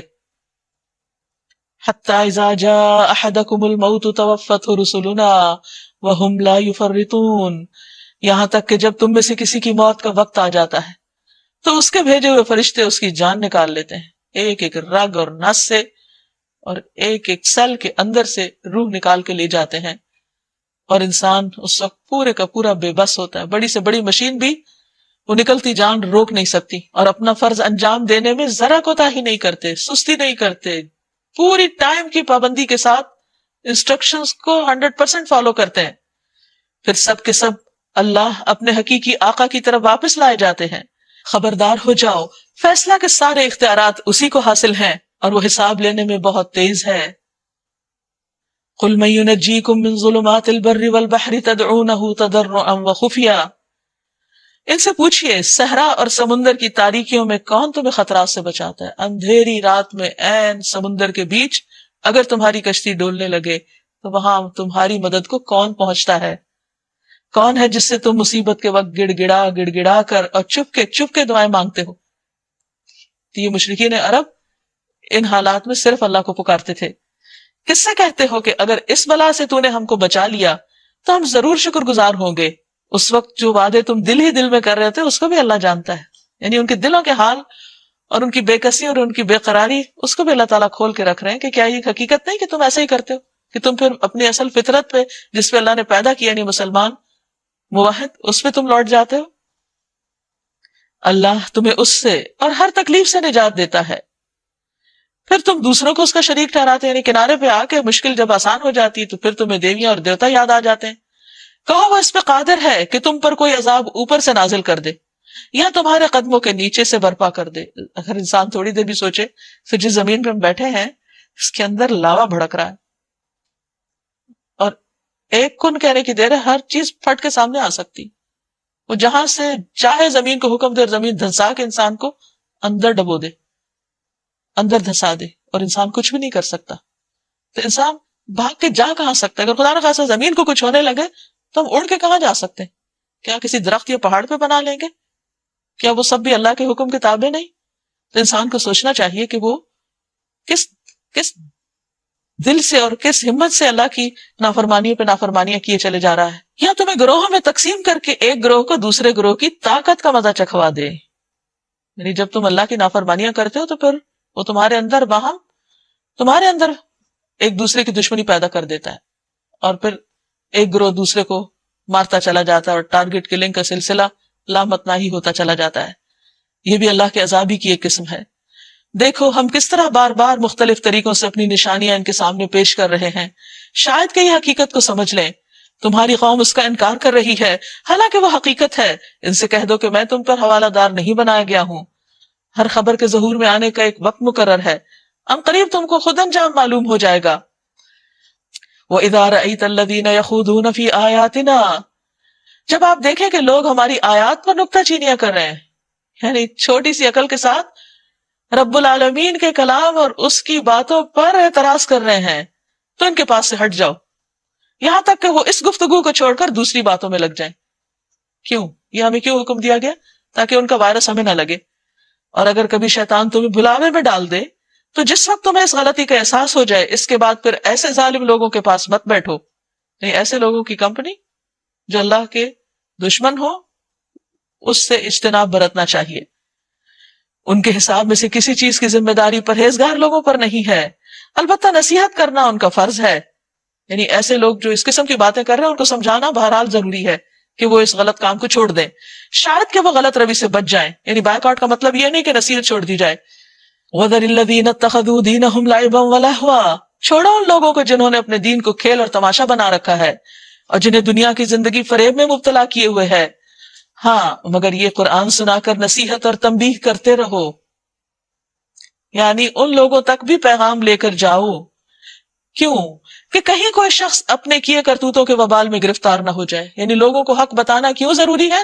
کہ لوگ برے انجام سے بچ سکیں، اور گرفتار بھی اس حال میں ہو کہ اللہ سے بچانے والا کوئی حامی و مددگار اور کوئی سفارشی اس کے لیے نہ ہو. اور اگر وہ ہر ممکن چیز فدیے میں دے کر بدلہ دے کر چھوٹنا چاہے تو وہ بھی اس سے قبول نہ کی جائے. کیونکہ ایسے لوگ تو خود اپنی کمائی کے نتیجے میں پکڑے جائیں گے، ان کو تو اپنے انکار حق کے معاوضے میں کھولتا ہوا پانی پینے کو اور دردناک عذاب بھگتنے کو ملے گا۔ اے محمد صلی اللہ علیہ وسلم، ان سے پوچھئے کیا ہم اللہ کو چھوڑ کر ان کو پکاریں جو ہمیں نہ نفع دے سکتے ہیں نہ نقصان؟ یعنی یہ بات عقل کو بھی نہیں لگتی کہ انسان رب العالمین کا در چھوڑ کر کسی اور کے آگے جھکے، اس کے آگے ہاتھ پھیلائے، اس سے مدد مانگے، خواہ وہ زندہ ہو یا مر چکا ہو، انسان ہو یا جن ہو یا فرشتہ ہو یا کوئی درخت ہو یا پتھر ہو۔ جب اللہ کی ذات ہر جگہ موجود ہے، نہ اسے نیند آتی نہ اونگ آتی ہے، تو پھر کسی اور کی طرف متوجہ ہونے کی ضرورت ہی کیا ہے؟ جب وہ خود کہتا ہے کہ مجھے پکارو میں جواب دوں گا، میں تمہاری دعا سنوں گا، تو پھر کسی اور سے مانگنے کی کیا ضرورت ہے ہم کو؟ اور جبکہ اللہ ہمیں سیدھا راستہ دکھا چکا ہے تو کیا اب ہم الٹے پاؤں پھر جائیں؟ کیا ہم اپنا حال اس شخص کا سا کر لیں جسے شیطانوں نے صحرا میں بھٹکا دیا ہو اور وہ حیران و سرگرداں پھر رہا ہو، درحال کہ اس کے ساتھی اسے پکار رہے ہوں ادھر آئیے سیدھی راہ ہے۔ قل ان ھدی اللہ ھو الھدی، کہہ دیجئے بے شک ہدایت تو اللہ ہی کی دراصل ہدایت ہے، اور ہمیں حکم دیا گیا ہے کہ ہم رب العالمین کے سامنے جھک جائیں، اس کے آگے فرما بردار بن جائیں، اور یہ کہ نماز قائم کرو اور اسی سے ڈرو، اور وہ وہی ہے جس کی طرف تم سب اکٹھے کیے جاؤ گے۔ وہ اللہ ہی ہے جس نے آسمان و زمین کو حق کے ساتھ پیدا کیا، یعنی ایک مقصد کے ساتھ پیدا کیا، بیکار پیدا نہیں کیا۔ جس دن وہ کہے گا کہ حشر ہو جائے اسی دن وہ ہو جائے گا، اس کا ارشاد عین حق ہے۔ جس روز سور پھونکا جائے گا اس روز بادشاہی اسی کی ہوگی، وہ غیب اور شہادت ہر چیز کا عالم ہے اور دانا و باخبر ہے۔ وَإِذْ قَالَ إِبْرَاهِيمُ لِأَبِيهِ آزَرَ أَتَتَّخِذُ أَصْنَامًا آلِهَةً، یہاں اب ابراہیم علیہ السلام کا ذکر کیا جا رہا ہے جن کو یہ اہل عرب اپنا بڑا مانتے تھے، اپنا پیغمبر مانتے تھے، یہ ان کی اولاد میں سے تھے۔ ابراہیم علیہ السلام آج سے تقریباً 4000 سال پہلے عراق میں پیدا ہوئے، جہاں پر اس وقت سورج، چاند، ستاروں اور دیگر آبجیکٹس کی عبادت کی جاتی تھی۔ اللہ سبحانہ وتعالیٰ نے ان کو فطرت پر رکھا، ان کو ہدایت دی، اور انہوں نے اس سارے شرک سے بیزاری کا اظہار کیا۔ تو انہیں بتایا ہی جا رہا ہے کہ جن کو تم مانتے ہو وہ تو ان سارے شریکوں سے بیزار تھے، تو پھر تم اس میں کیسے مبتلا ہو گئے جس سے انہوں نے انکار کیا۔ ابراہیم علیہ السلام نے تو اپنے والد کو بھی نہیں چھوڑا، ان سے کہا کیا تو بتوں کو خدا بناتا ہے؟ میں تو تجھے اور تیری قوم کو کھلی گمراہی میں پاتا ہوں۔ ابراہیم علیہ السلام کو ہم اسی طرح زمین اور آسمانوں کا نظام سلطنت دکھاتے، اور اس لیے دکھاتے کہ وہ یقین کرنے والوں میں سے ہو جائے، یعنی اللہ تعالیٰ ان کو مشاہدہ کائنات سے بہت سے حقائق سکھا رہے تھے۔ چنانچہ جب رات اس پر تاری ہوئی تو اس نے ایک تارا دیکھا، کہا یہ میرا رب ہے، یعنی تعجب کیا، یہ نہیں کہا یہ میرا رب ہے، نعوذ باللہ وہ اس کو رب ماننے لگے تھے، یہ ان کا تعجب تھا، یہ کیسے رب ہو سکتا ہے؟ مگر جب وہ ڈوب گیا تو بولا ڈوب جانے والوں کا میں گرویدہ نہیں۔ پھر جب چاند نظر آیا تو کہا یہ میرا رب ہے۔ جب وہ ڈوب گیا تو کہا اگر میرے رب نے رہنمائی نہ کی ہوتی تو میں بھی گمراہ لوگوں میں شامل ہو جاتا۔ پھر جب سورج کو روشن دیکھا تو کہا یہ میرا رب ہے، یہ سب سے بڑا ہے۔ مگر جب وہ ڈوبا تو ابراہیم پکار اٹھا، اے برادران قوم، میں ان سب سے بیزار ہوں جنہیں تم خدا کا شریک ٹھہراتے ہو۔ یعنی ان چیزوں کی مثالیں دے کر دراصل وہ بتانا یہ چاہ رہے تھے کہ یہ خدا کیسے ہو سکتے ہیں کہ جو خود اپنا وجود برقرار نہیں رکھ سکتے اور گم ہو جاتے ہیں کہیں۔ میں نے تو یکسو ہو کر اپنا رخ اس ہستی کی طرف کر لیا جس نے زمین اور آسمانوں کو پیدا کیا ہے، اور میں ہرگز شرک کرنے والوں میں سے نہیں ہوں۔ اس کی قوم اس سے جھگڑنے لگی تو اس نے قوم سے کہا کیا تم اللہ کے معاملے میں مجھ سے جھگڑتے ہو؟ حالانکہ اس نے مجھے سیدھی راہ دکھا دی، اور میں تمہارے ٹھہرائے ہوئے شریکوں سے نہیں ڈرتا۔ ہاں اگر میرا رب کچھ چاہے تو ضرور ہو سکتا ہے، یعنی انہوں نے دھمکی دی کہ اگر تم ہمارے شریکوں کو نہیں مانتے تو تمہیں نقصان دیں گے، تو انہوں نے کہا کہ مجھے اس کا کوئی ڈر نہیں، ان کے پاس کیا اختیار ہے، اصل اختیار تو اللہ کے پاس ہے۔ میرے رب کا علم ہر چیز پر چھایا ہوا ہے، پھر کیا تم ہوش میں نہ آؤ گے؟ کیا تم عقل نہیں رکھتے؟ تمہاری سمجھ میں یہ بات نہیں آتی؟ ڈرنا تو اس سے چاہیے جس کے پاس ساری طاقت ہے، اور آخر میں تمہارے ٹھہرائے ہوئے شریکوں سے کیسے ڈروں، جبکہ تم اللہ کے ساتھ ان چیزوں کو خدائی میں شریک بناتے ہوئے نہیں ڈرتے جن کے لیے اس نے تم پر کوئی سند نازل نہیں کی۔ ہم دونوں فریقوں میں سے کون زیادہ بے خوفی اور اطمینان کا مستحق ہے؟ بتاؤ اگر تم کچھ علم رکھتے ہو۔ حقیقت میں تو امن انہی کے لیے ہے، اور راہ راست پر وہی ہے جو ایمان لائے اور جنہوں نے اپنے ایمان کو ظلم کے ساتھ آلودہ نہیں کیا، یعنی شرک نہیں کیا۔ رسول اللہ صلی اللہ علیہ وسلم نے فرمایا، اے معاذ، جو اللہ سے اس حال میں ملے کہ اس نے اللہ کے ساتھ ذرا سا بھی شرک نہیں کیا تو وہ جنت میں داخل ہوگا۔ یہ تھی ہماری وہ حجت جو ہم نے ابراہیم کو اس کی قوم کے مقابلے میں عطا کی علیہ السلام۔ ہم جسے چاہتے ہیں بلند مرتبے عطا کرتے ہیں. حق یہ ہے کہ تمہارا رب نہایت دانا اور علیم ہے. پھر ہم نے ابراہیم علیہ السلام کو اسحاق اور یعقوب جیسی اولاد دی. یعنی اگر والد نے بات نہیں مانی تو اللہ نے اولاد میں خوشی دکھا دی اور ہر ایک کو راہ راست دکھائی جو اس سے پہلے نوح علیہ السلام کو دکھائی تھی. اور اس کی نسل سے ہم نے داؤد علیہ السلام، سلیمان علیہ السلام، ایوب علیہ السلام، یوسف علیہ السلام، موسیٰ علیہ السلام اور ہارون علیہ السلام کو بخشی. اس طرح ہم نیکوکاروں کو ان کی نیکی کا بدلہ دیتے ہیں، یعنی ان کے لیے ہدایت کی راہیں کھول دیتے ہیں. اسی کے اولاد سے زکریا علیہ السلام، یحییٰ علیہ السلام، عیسیٰ علیہ السلام اور الیاس علیہ السلام ان کو راہیاب کیا. ہر ایک ان میں سے نیک تھا. اسی کے خاندان سے یعنی ابراہیم علیہ السلام کے آپ دیکھیے کہ جب انہوں نے شرک کی راہ چھوڑ کے توحید کی راہ اختیار کی تو اللہ نے ان کی اولاد میں کیسی کیسی برکتیں رکھی. کئی پیغمبر بھیجے اور پھر سب سے بڑھ کر حضور اکرم صلی اللہ علیہ وسلم. یعنی انسان جب سچا ہوتا ہے، مخلص ہوتا ہے تو اللہ تعالیٰ اس کی زندگی میں نہیں، زندگی کے بعد بھی اس کے لیے بہت سی برکتیں رکھ دیتا ہے. اس کے اعمال کا سلسلہ منقطع نہیں ہوتا. اسی کے خاندان سے اسماعیل علیہ السلام، الیسع علیہ السلام، یونس علیہ السلام اور لوط علیہ السلام کو راہ دکھایا. ان میں سے ہر ایک کو ہم نے تمام دنیا والوں پر فضیلت عطا کی. جیسے ابراہیم علیہ السلام کو بھی کیا ویژن تھا.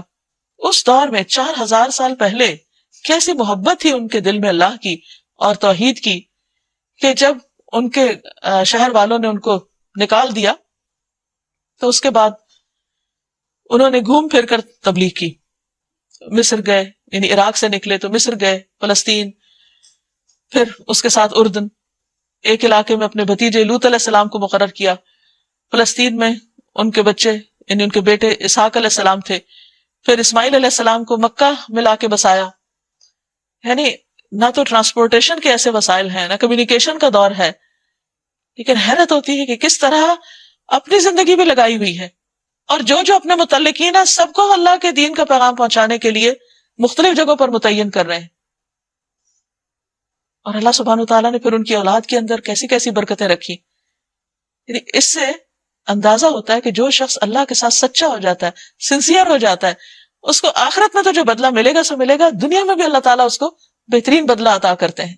لیکن معلوم نہیں کیوں یہ دنیا ہمارے قدم پکڑے رکھتی ہے اور ہم اس سے باہر اٹھ کر اللہ کے لیے قربانی کرنے سے کتراتے ہیں. وَمِنْ آبَائِهِمْ وَذُرِّيَّاتِهِمْ وَإِخْوَانِهِمْ وَاجْتَبَيْنَاهُمْ وَهَدَيْنَاهُمْ إِلَىٰ صِرَاطٍ مُسْتَقِيمٍ. نیز ان کے آبا و اجداد اور ان کی اولاد اور ان کے بھائی بندوں میں سے بہتوں کو ہم نے نوازا، انہیں اپنی خدمت کے لیے چن لیا اور سیدھے راستے کی طرف ان کی رہنمائی کی. یہ اللہ کی ہدایت ہے جس کے ساتھ وہ اپنے بندوں میں سے جس کی چاہتا ہے رہنمائی کرتا ہے. لیکن اگر کہیں ان لوگوں نے شرک کیا ہوتا تو ان کا سب کیا کرایا غارت ہو جاتا. بس ایک بات کا فرق کہ جس کے نتیجے میں ہر چیز الٹ جاتی. وہ لوگ تھے جن کو ہم نے کتاب اور حکم اور نبوت عطا کی. اب اگر یہ لوگ اس کو ماننے سے انکار کرتے ہیں، یعنی ان کے فالوور جو ہیں یہ اہل مکہ، تو ہم نے کچھ اور لوگوں کو یہ نعمت سونپ دی ہے جو اس سے منکر نہیں. یعنی کافر مشرک اگر ہدایت قبول نہیں کر رہے تو اللہ نے اسی جگہ پر اہل ایمان کا ایک گروہ پیدا کر دیا ہے. وہی لوگ اللہ کی طرف سے ہدایت یافتہ تھے، انہی کے راستے پر آپ چلیں. یعنی نبی صلی اللہ علیہ وسلم کو فرمایا ہے اور کہہ دیجئے کہ میں اس تبلیغ اور ہدایت کے کام پر تم سے کسی اجر کا طالب نہیں، یعنی میری توقعات تم سے کچھ نہیں. یہ تو ایک عام نصیحت ہے تمام دنیا والوں کے لیے. وما قدر اللہ حق قدرہ، ان لوگوں نے اللہ کی قدر نہیں کی جیسا کہ قدر کا حق ہے.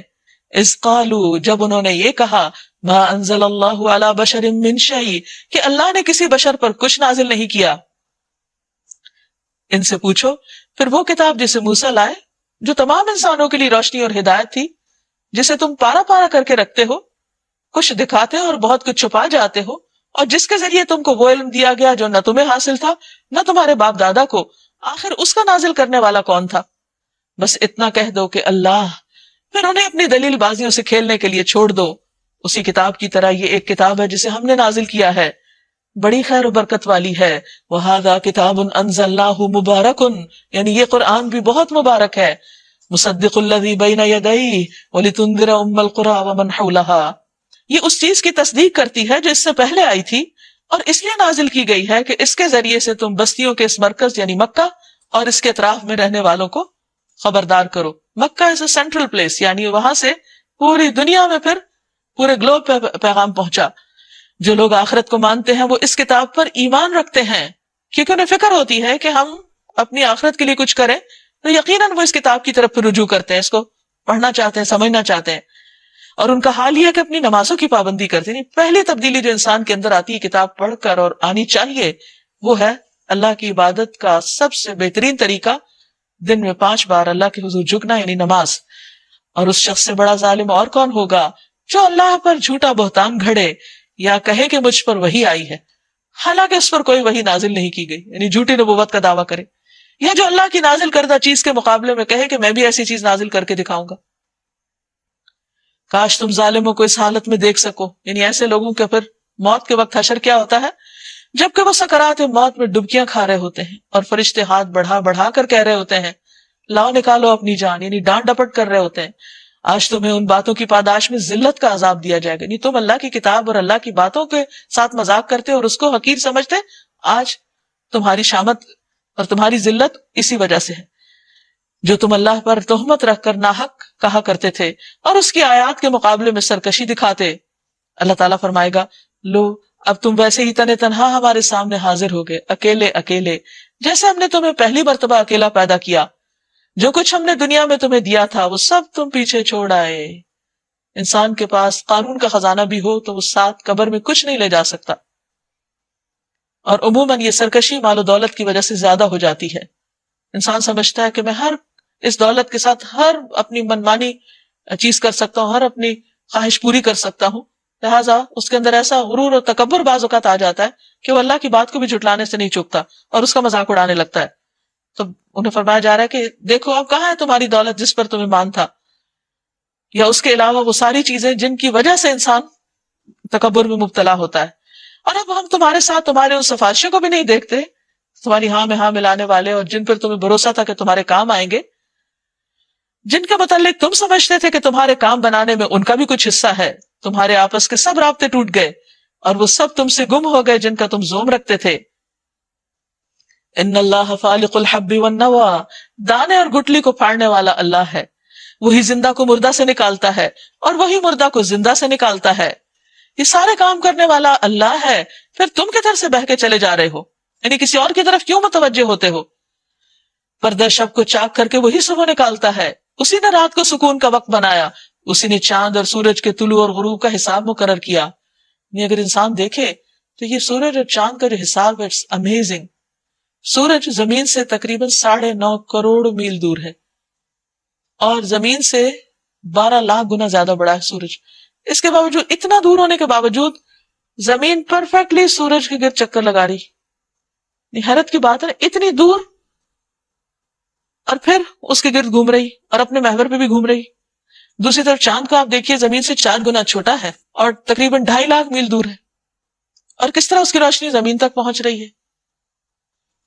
یہ تو صرف وہ 2 سیارے ہیں جو زمین سے اتنے واضح نظر آتے، اس سے پیچھے کیا کچھ ہے تو انسان اس کا شمار بھی نہیں کر سکتا. اور یہ اس میں سے کوئی کسی چیز سے ٹکراتا نہیں. اور پھر آج نہیں بلکہ جب سے زمین بنی ہے، ہزاروں سال سے یہ ساری کیلکولیشنز اتنی پرفیکٹ ہیں کہ کہیں کسی چیز میں کوئی فرق نہیں پڑا. اور انسان اپنا حساب لگانے کے لیے اور اپنے وقت کا حساب لگانے کے لیے کس طرح ان سے خدمت لے رہا ہے. ذالک تقدیر العزیز العلیم، یہ اندازہ ہے، یہ گنتی ہے زبردست علم والے رب کی. وہ اللہ ہے جس نے تمہارے لیے ستارے بنائے تاکہ تم خشکی اور سمندر کے اندھیروں میں ان سے راستہ پا سکو. قد فصلنا الآیات لقوم یعلمون، ہم نے نشانیاں کھول کھول کر بیان کر دی ان لوگوں کے لیے جو علم رکھتے ہیں، جو جانتے ہیں، یعنی ان باتوں کو زیادہ گہرائی میں سمجھتے ہیں کہ سورج چاند اور ستاروں کی بات کرنا کیا معنی رکھتا ہے. پھر بھی اگر یہ سب کچھ دیکھ کے وہ ایمان نہ لائیں تو پھر اللہ نے تو ان پر رحم کیا، وہ اپنے آپ پہ خود ہی ظلم کرتے ہیں. اور وہی ہے جس نے ایک متنفس سے تم کو پیدا کیا، آدم علیہ السلام کی اولاد ہو تم. پھر ہر ایک کے لیے ایک جائے قرار ہے، دنیا میں رہنے کی جگہ ہے، ہر ایک کے سونپے جانے کی ایک جگہ ہے، نہیں جہاں مرنے کے بعد ہوگا. یہ نشانیاں ہم نے واضح کر دی، کھول کے بتا دی باتیں ان لوگوں کے لیے جو سمجھ بوجھ رکھتے ہیں. وہی ہے جس نے آسمان سے پانی برسایا. نہیں، سب اللہ سبحانہ وتعالیٰ کا تعارف ہے، ساری نشانیاں دکھائی جا رہی ہیں، وہ جو ہم ہر روز دیکھتے ہیں لیکن ایک نئی نظر سے دیکھنے کا حکم ہے. پھر اس کے ذریعے ہر قسم کی نباتات اگائی، پھر اس سے ہرے ہرے کھیت اور درخت پیدا کیے، پھر ان سے تہ برتہ چڑھے ہوئے دانے نکالے اور کھجور کے شگوفوں سے پھلوں کے گچھے پیدا کیے جو بوجھ کے مارے جھکے پڑتے ہیں. اور انگور، زیتون اور انار کے باغ لگائے جن کے پھل ایک دوسرے سے ملتے جلتے بھی ہیں، اور پھر ہر ایک کی خصوصیت جدا جدا بھی ہے۔ یہ درخت جب پھلتے ہیں تو ان میں پھل آنے اور پھر ان کے پکنے کی کیفیت ذرا غور کی نظر سے دیکھو، کیونکہ یہ چیزیں بھی اور یہ نشانیاں اللہ کے قریب کرتی ہیں، انسان کو اللہ کی پہچان دیتی ہیں۔ یہ سارا عمل، یہ پروسیس کس طرح طے پاتا ہے؟ ان چیزوں میں نشانیاں ان لوگوں کے لیے جو ایمان لاتے ہیں، اس سے ایمان اور بڑھتا ہے۔ اس پر بھی لوگوں نے جنوں کو اللہ کا شریک ٹھہرا دیا، حالانکہ وہ ان کا خالق ہے، اللہ نے ان کو بنایا، اور بے جانے بوجھے اس کے لیے بیٹے بیٹیاں تصنیف کر دیے، حالانکہ وہ پاک اور بالا تر ہے ان باتوں سے جو یہ کہتے ہیں۔ وہ تو آسمان اور زمین کا موجد ہے، اس کا کوئی بیٹا کیسے ہو سکتا ہے جبکہ اس کی کوئی بیوی ہی نہیں؟ اس نے ہر چیز کو پیدا کیا، وہ ہر چیز کا علم رکھتا ہے۔ یہ ہے اللہ تمہارا رب، ذالکم اللہ ربکم لا الہ الا ہو، کوئی الہ اس کے سوا نہیں۔ یہ ہے اصل پیغام، یہ ہے اصل نتیجہ ان سب نشانیوں کو دیکھنے کا جو نکلنا چاہیے۔ خالق کل شیء، ہر چیز کا پیدا کرنے والا، تو پھر تم کیا کرو؟ فاعبدو، تم اسی کی عبادت کرو۔ اور وہ ہر چیز کا اوپر کارساز ہے، وہ ہر چیز کا کفیل ہے، نگران ہے۔ لا تدرکہ الابصار، نگاہیں اس کو نہیں پا سکتی، وہو یدرک الابصار، وہ نگاہوں کو پا لیتا ہے کہ انسان کدھر دیکھتا ہے، دیکھنے میں بھی کہاں بھٹکتا ہے۔ وہ نہایت باریک بین اور باخبر ہے۔ ابو ذر رضی اللہ عنہ کہتے ہیں، میں نے رسول اللہ صلی اللہ علیہ وسلم سے پوچھا، کیا آپ نے اپنے رب کو دیکھا؟ آپ نے فرمایا، میں اس کو کیسے دیکھ سکتا ہوں، وہ تو نور ہے۔ دیکھو تمہارے پاس تمہارے رب کی طرف سے بصیرت کی روشنیاں آ گئی ہیں، اب جو بینائی سے کام لے گا اپنا ہی بھلا کرے گا، جو اندھا بنے گا خود نقصان اٹھائے گا، میں تم پر کوئی پاسبان نہیں ہوں۔ اس طرح ہم اپنی آیات کو بار بار مختلف طریقوں سے بیان کرتے ہیں، اور اس لیے کرتے ہیں کہ یہ لوگ کہیں تم کسی سے پڑھ آئے ہو، اور جو لوگ علم رکھتے ہیں ان پر ہم حقیقت کو روشن کر دیں۔ اے محمد صلی اللہ علیہ وسلم، اس وحی کی پیروی کیجیے جو آپ پر آپ کے رب کی طرف سے نازل ہوئی ہے، کیونکہ اس کے سوا کوئی الہ نہیں، اور مشرکین سے اعراض برتیے، اگر اللہ کی مشیت ہوتی تو یہ لوگ شرک نہ کرتے، تم کو ہم نے ان پر پاسبان مقرر نہیں کیا، نہ آپ ان پر حوالہ دار ہیں۔ اور اے ایمان لانے والو، یہ لوگ اللہ کے سوا جن کو پکارتے ہیں انہیں گالیاں نہ دو، یعنی ان کے معبودوں اور بتوں کو برا نہ کہو، کہیں ایسا نہ ہو کہ یہ شرک سے آگے بڑھ کر جہالت کی بنا پر اللہ کو گالیاں دینے لگے تو پھر تم اس کا سبب بن جاؤ گے۔ یعنی دائی کا کام کیا ہوتا ہے؟ حق کو پہنچا دینا، بد اخلاقی پہ اترنا نہیں۔ ہم نے تو اسی طرح ہر گروہ کے لیے اس کے عمل کو خوشنما بنا دیا ہے، حتیٰ کہ ایک حدیث سے یہ پتہ چلتا ہے کہ شیطان کو بھی گالیاں دینے سے منع کیا گیا ہے۔ پھر انہیں اپنے رب ہی کی طرف پلٹ کر آنا ہے، اس وقت وہ انہیں بتا دے گا کہ وہ کیا کرتے رہے ہیں۔ یہ لوگ کڑی کڑی قسمیں کھا کر کہتے ہیں کہ اگر کوئی نشانی ہمارے سامنے آ جائے تو ہم اس پر ایمان لے آئیں گے۔ اے محمد صلی اللہ علیہ وسلم، ان سے کہہ دیجئے کہ نشانیاں تو اللہ کے پاس ہیں، یعنی نبی صلی اللہ علیہ وسلم کو ان پر اختیار نہیں ہے، اور تمہیں کیسے سمجھایا جائے کہ اگر نشانیاں آ بھی جائیں تو یہ ایمان لانے والے نہیں، یعنی آپ کی تمنا بجا لیکن یہ ماننے والے نہیں، اس لیے نشانیاں نہیں لائی جاتی۔ ہم اسی طرح ان کے دل اور نگاہوں کو پھیر رہے ہیں جس طرح یہ پہلی مرتبہ اس پر ایمان نہیں لائے تھے۔ وَنَذَرُهُمْ فِي طُغْيَانِهِمْ يَعْمَهُونَ، ہم انہیں ان کی سرکشی میں بھٹکنے کے لیے چھوڑ دیتے ہیں۔ یعنی جب کوئی شخص حق کو دیکھ کر، جان کر، پہچان کر ایمان نہیں لاتا تو پھر اللہ تعالیٰ اس سے توفیق چھین لیتا ہے، اور پھر بار بار بھی وہ حق کی نشانیاں دیکھتا رہے تو مان کے نہیں دیتا۔ یہ اس کی سزا ہوتی ہے، اس انکار کی جو وہ حق کا کرتا ہے اپنے تکبر کی وجہ سے۔ تو متکبرین جو ہوتے ہیں وہ ہدایت سے پھر دور ہو جاتے ہیں۔ تو جو شخص پہلی مرتبہ حق کو پہچان کر، جان کر ایمان نہیں لاتا تو اس کی سزا کیا ہوتی ہے کہ اللہ تعالیٰ اس سے ہدایت کی توفیق پر چھین لیتا ہے، اور یہ اس کے تکبر کی بنا پر ہوتا ہے، اور اللہ تعالیٰ کو تکبر پسند نہیں۔ تو اللہ تعالیٰ سے دعا ہے کہ وہ ہمیں اپنی حفاظت میں رکھے۔ وآخر دعوانا ان الحمد للہ رب العالمین۔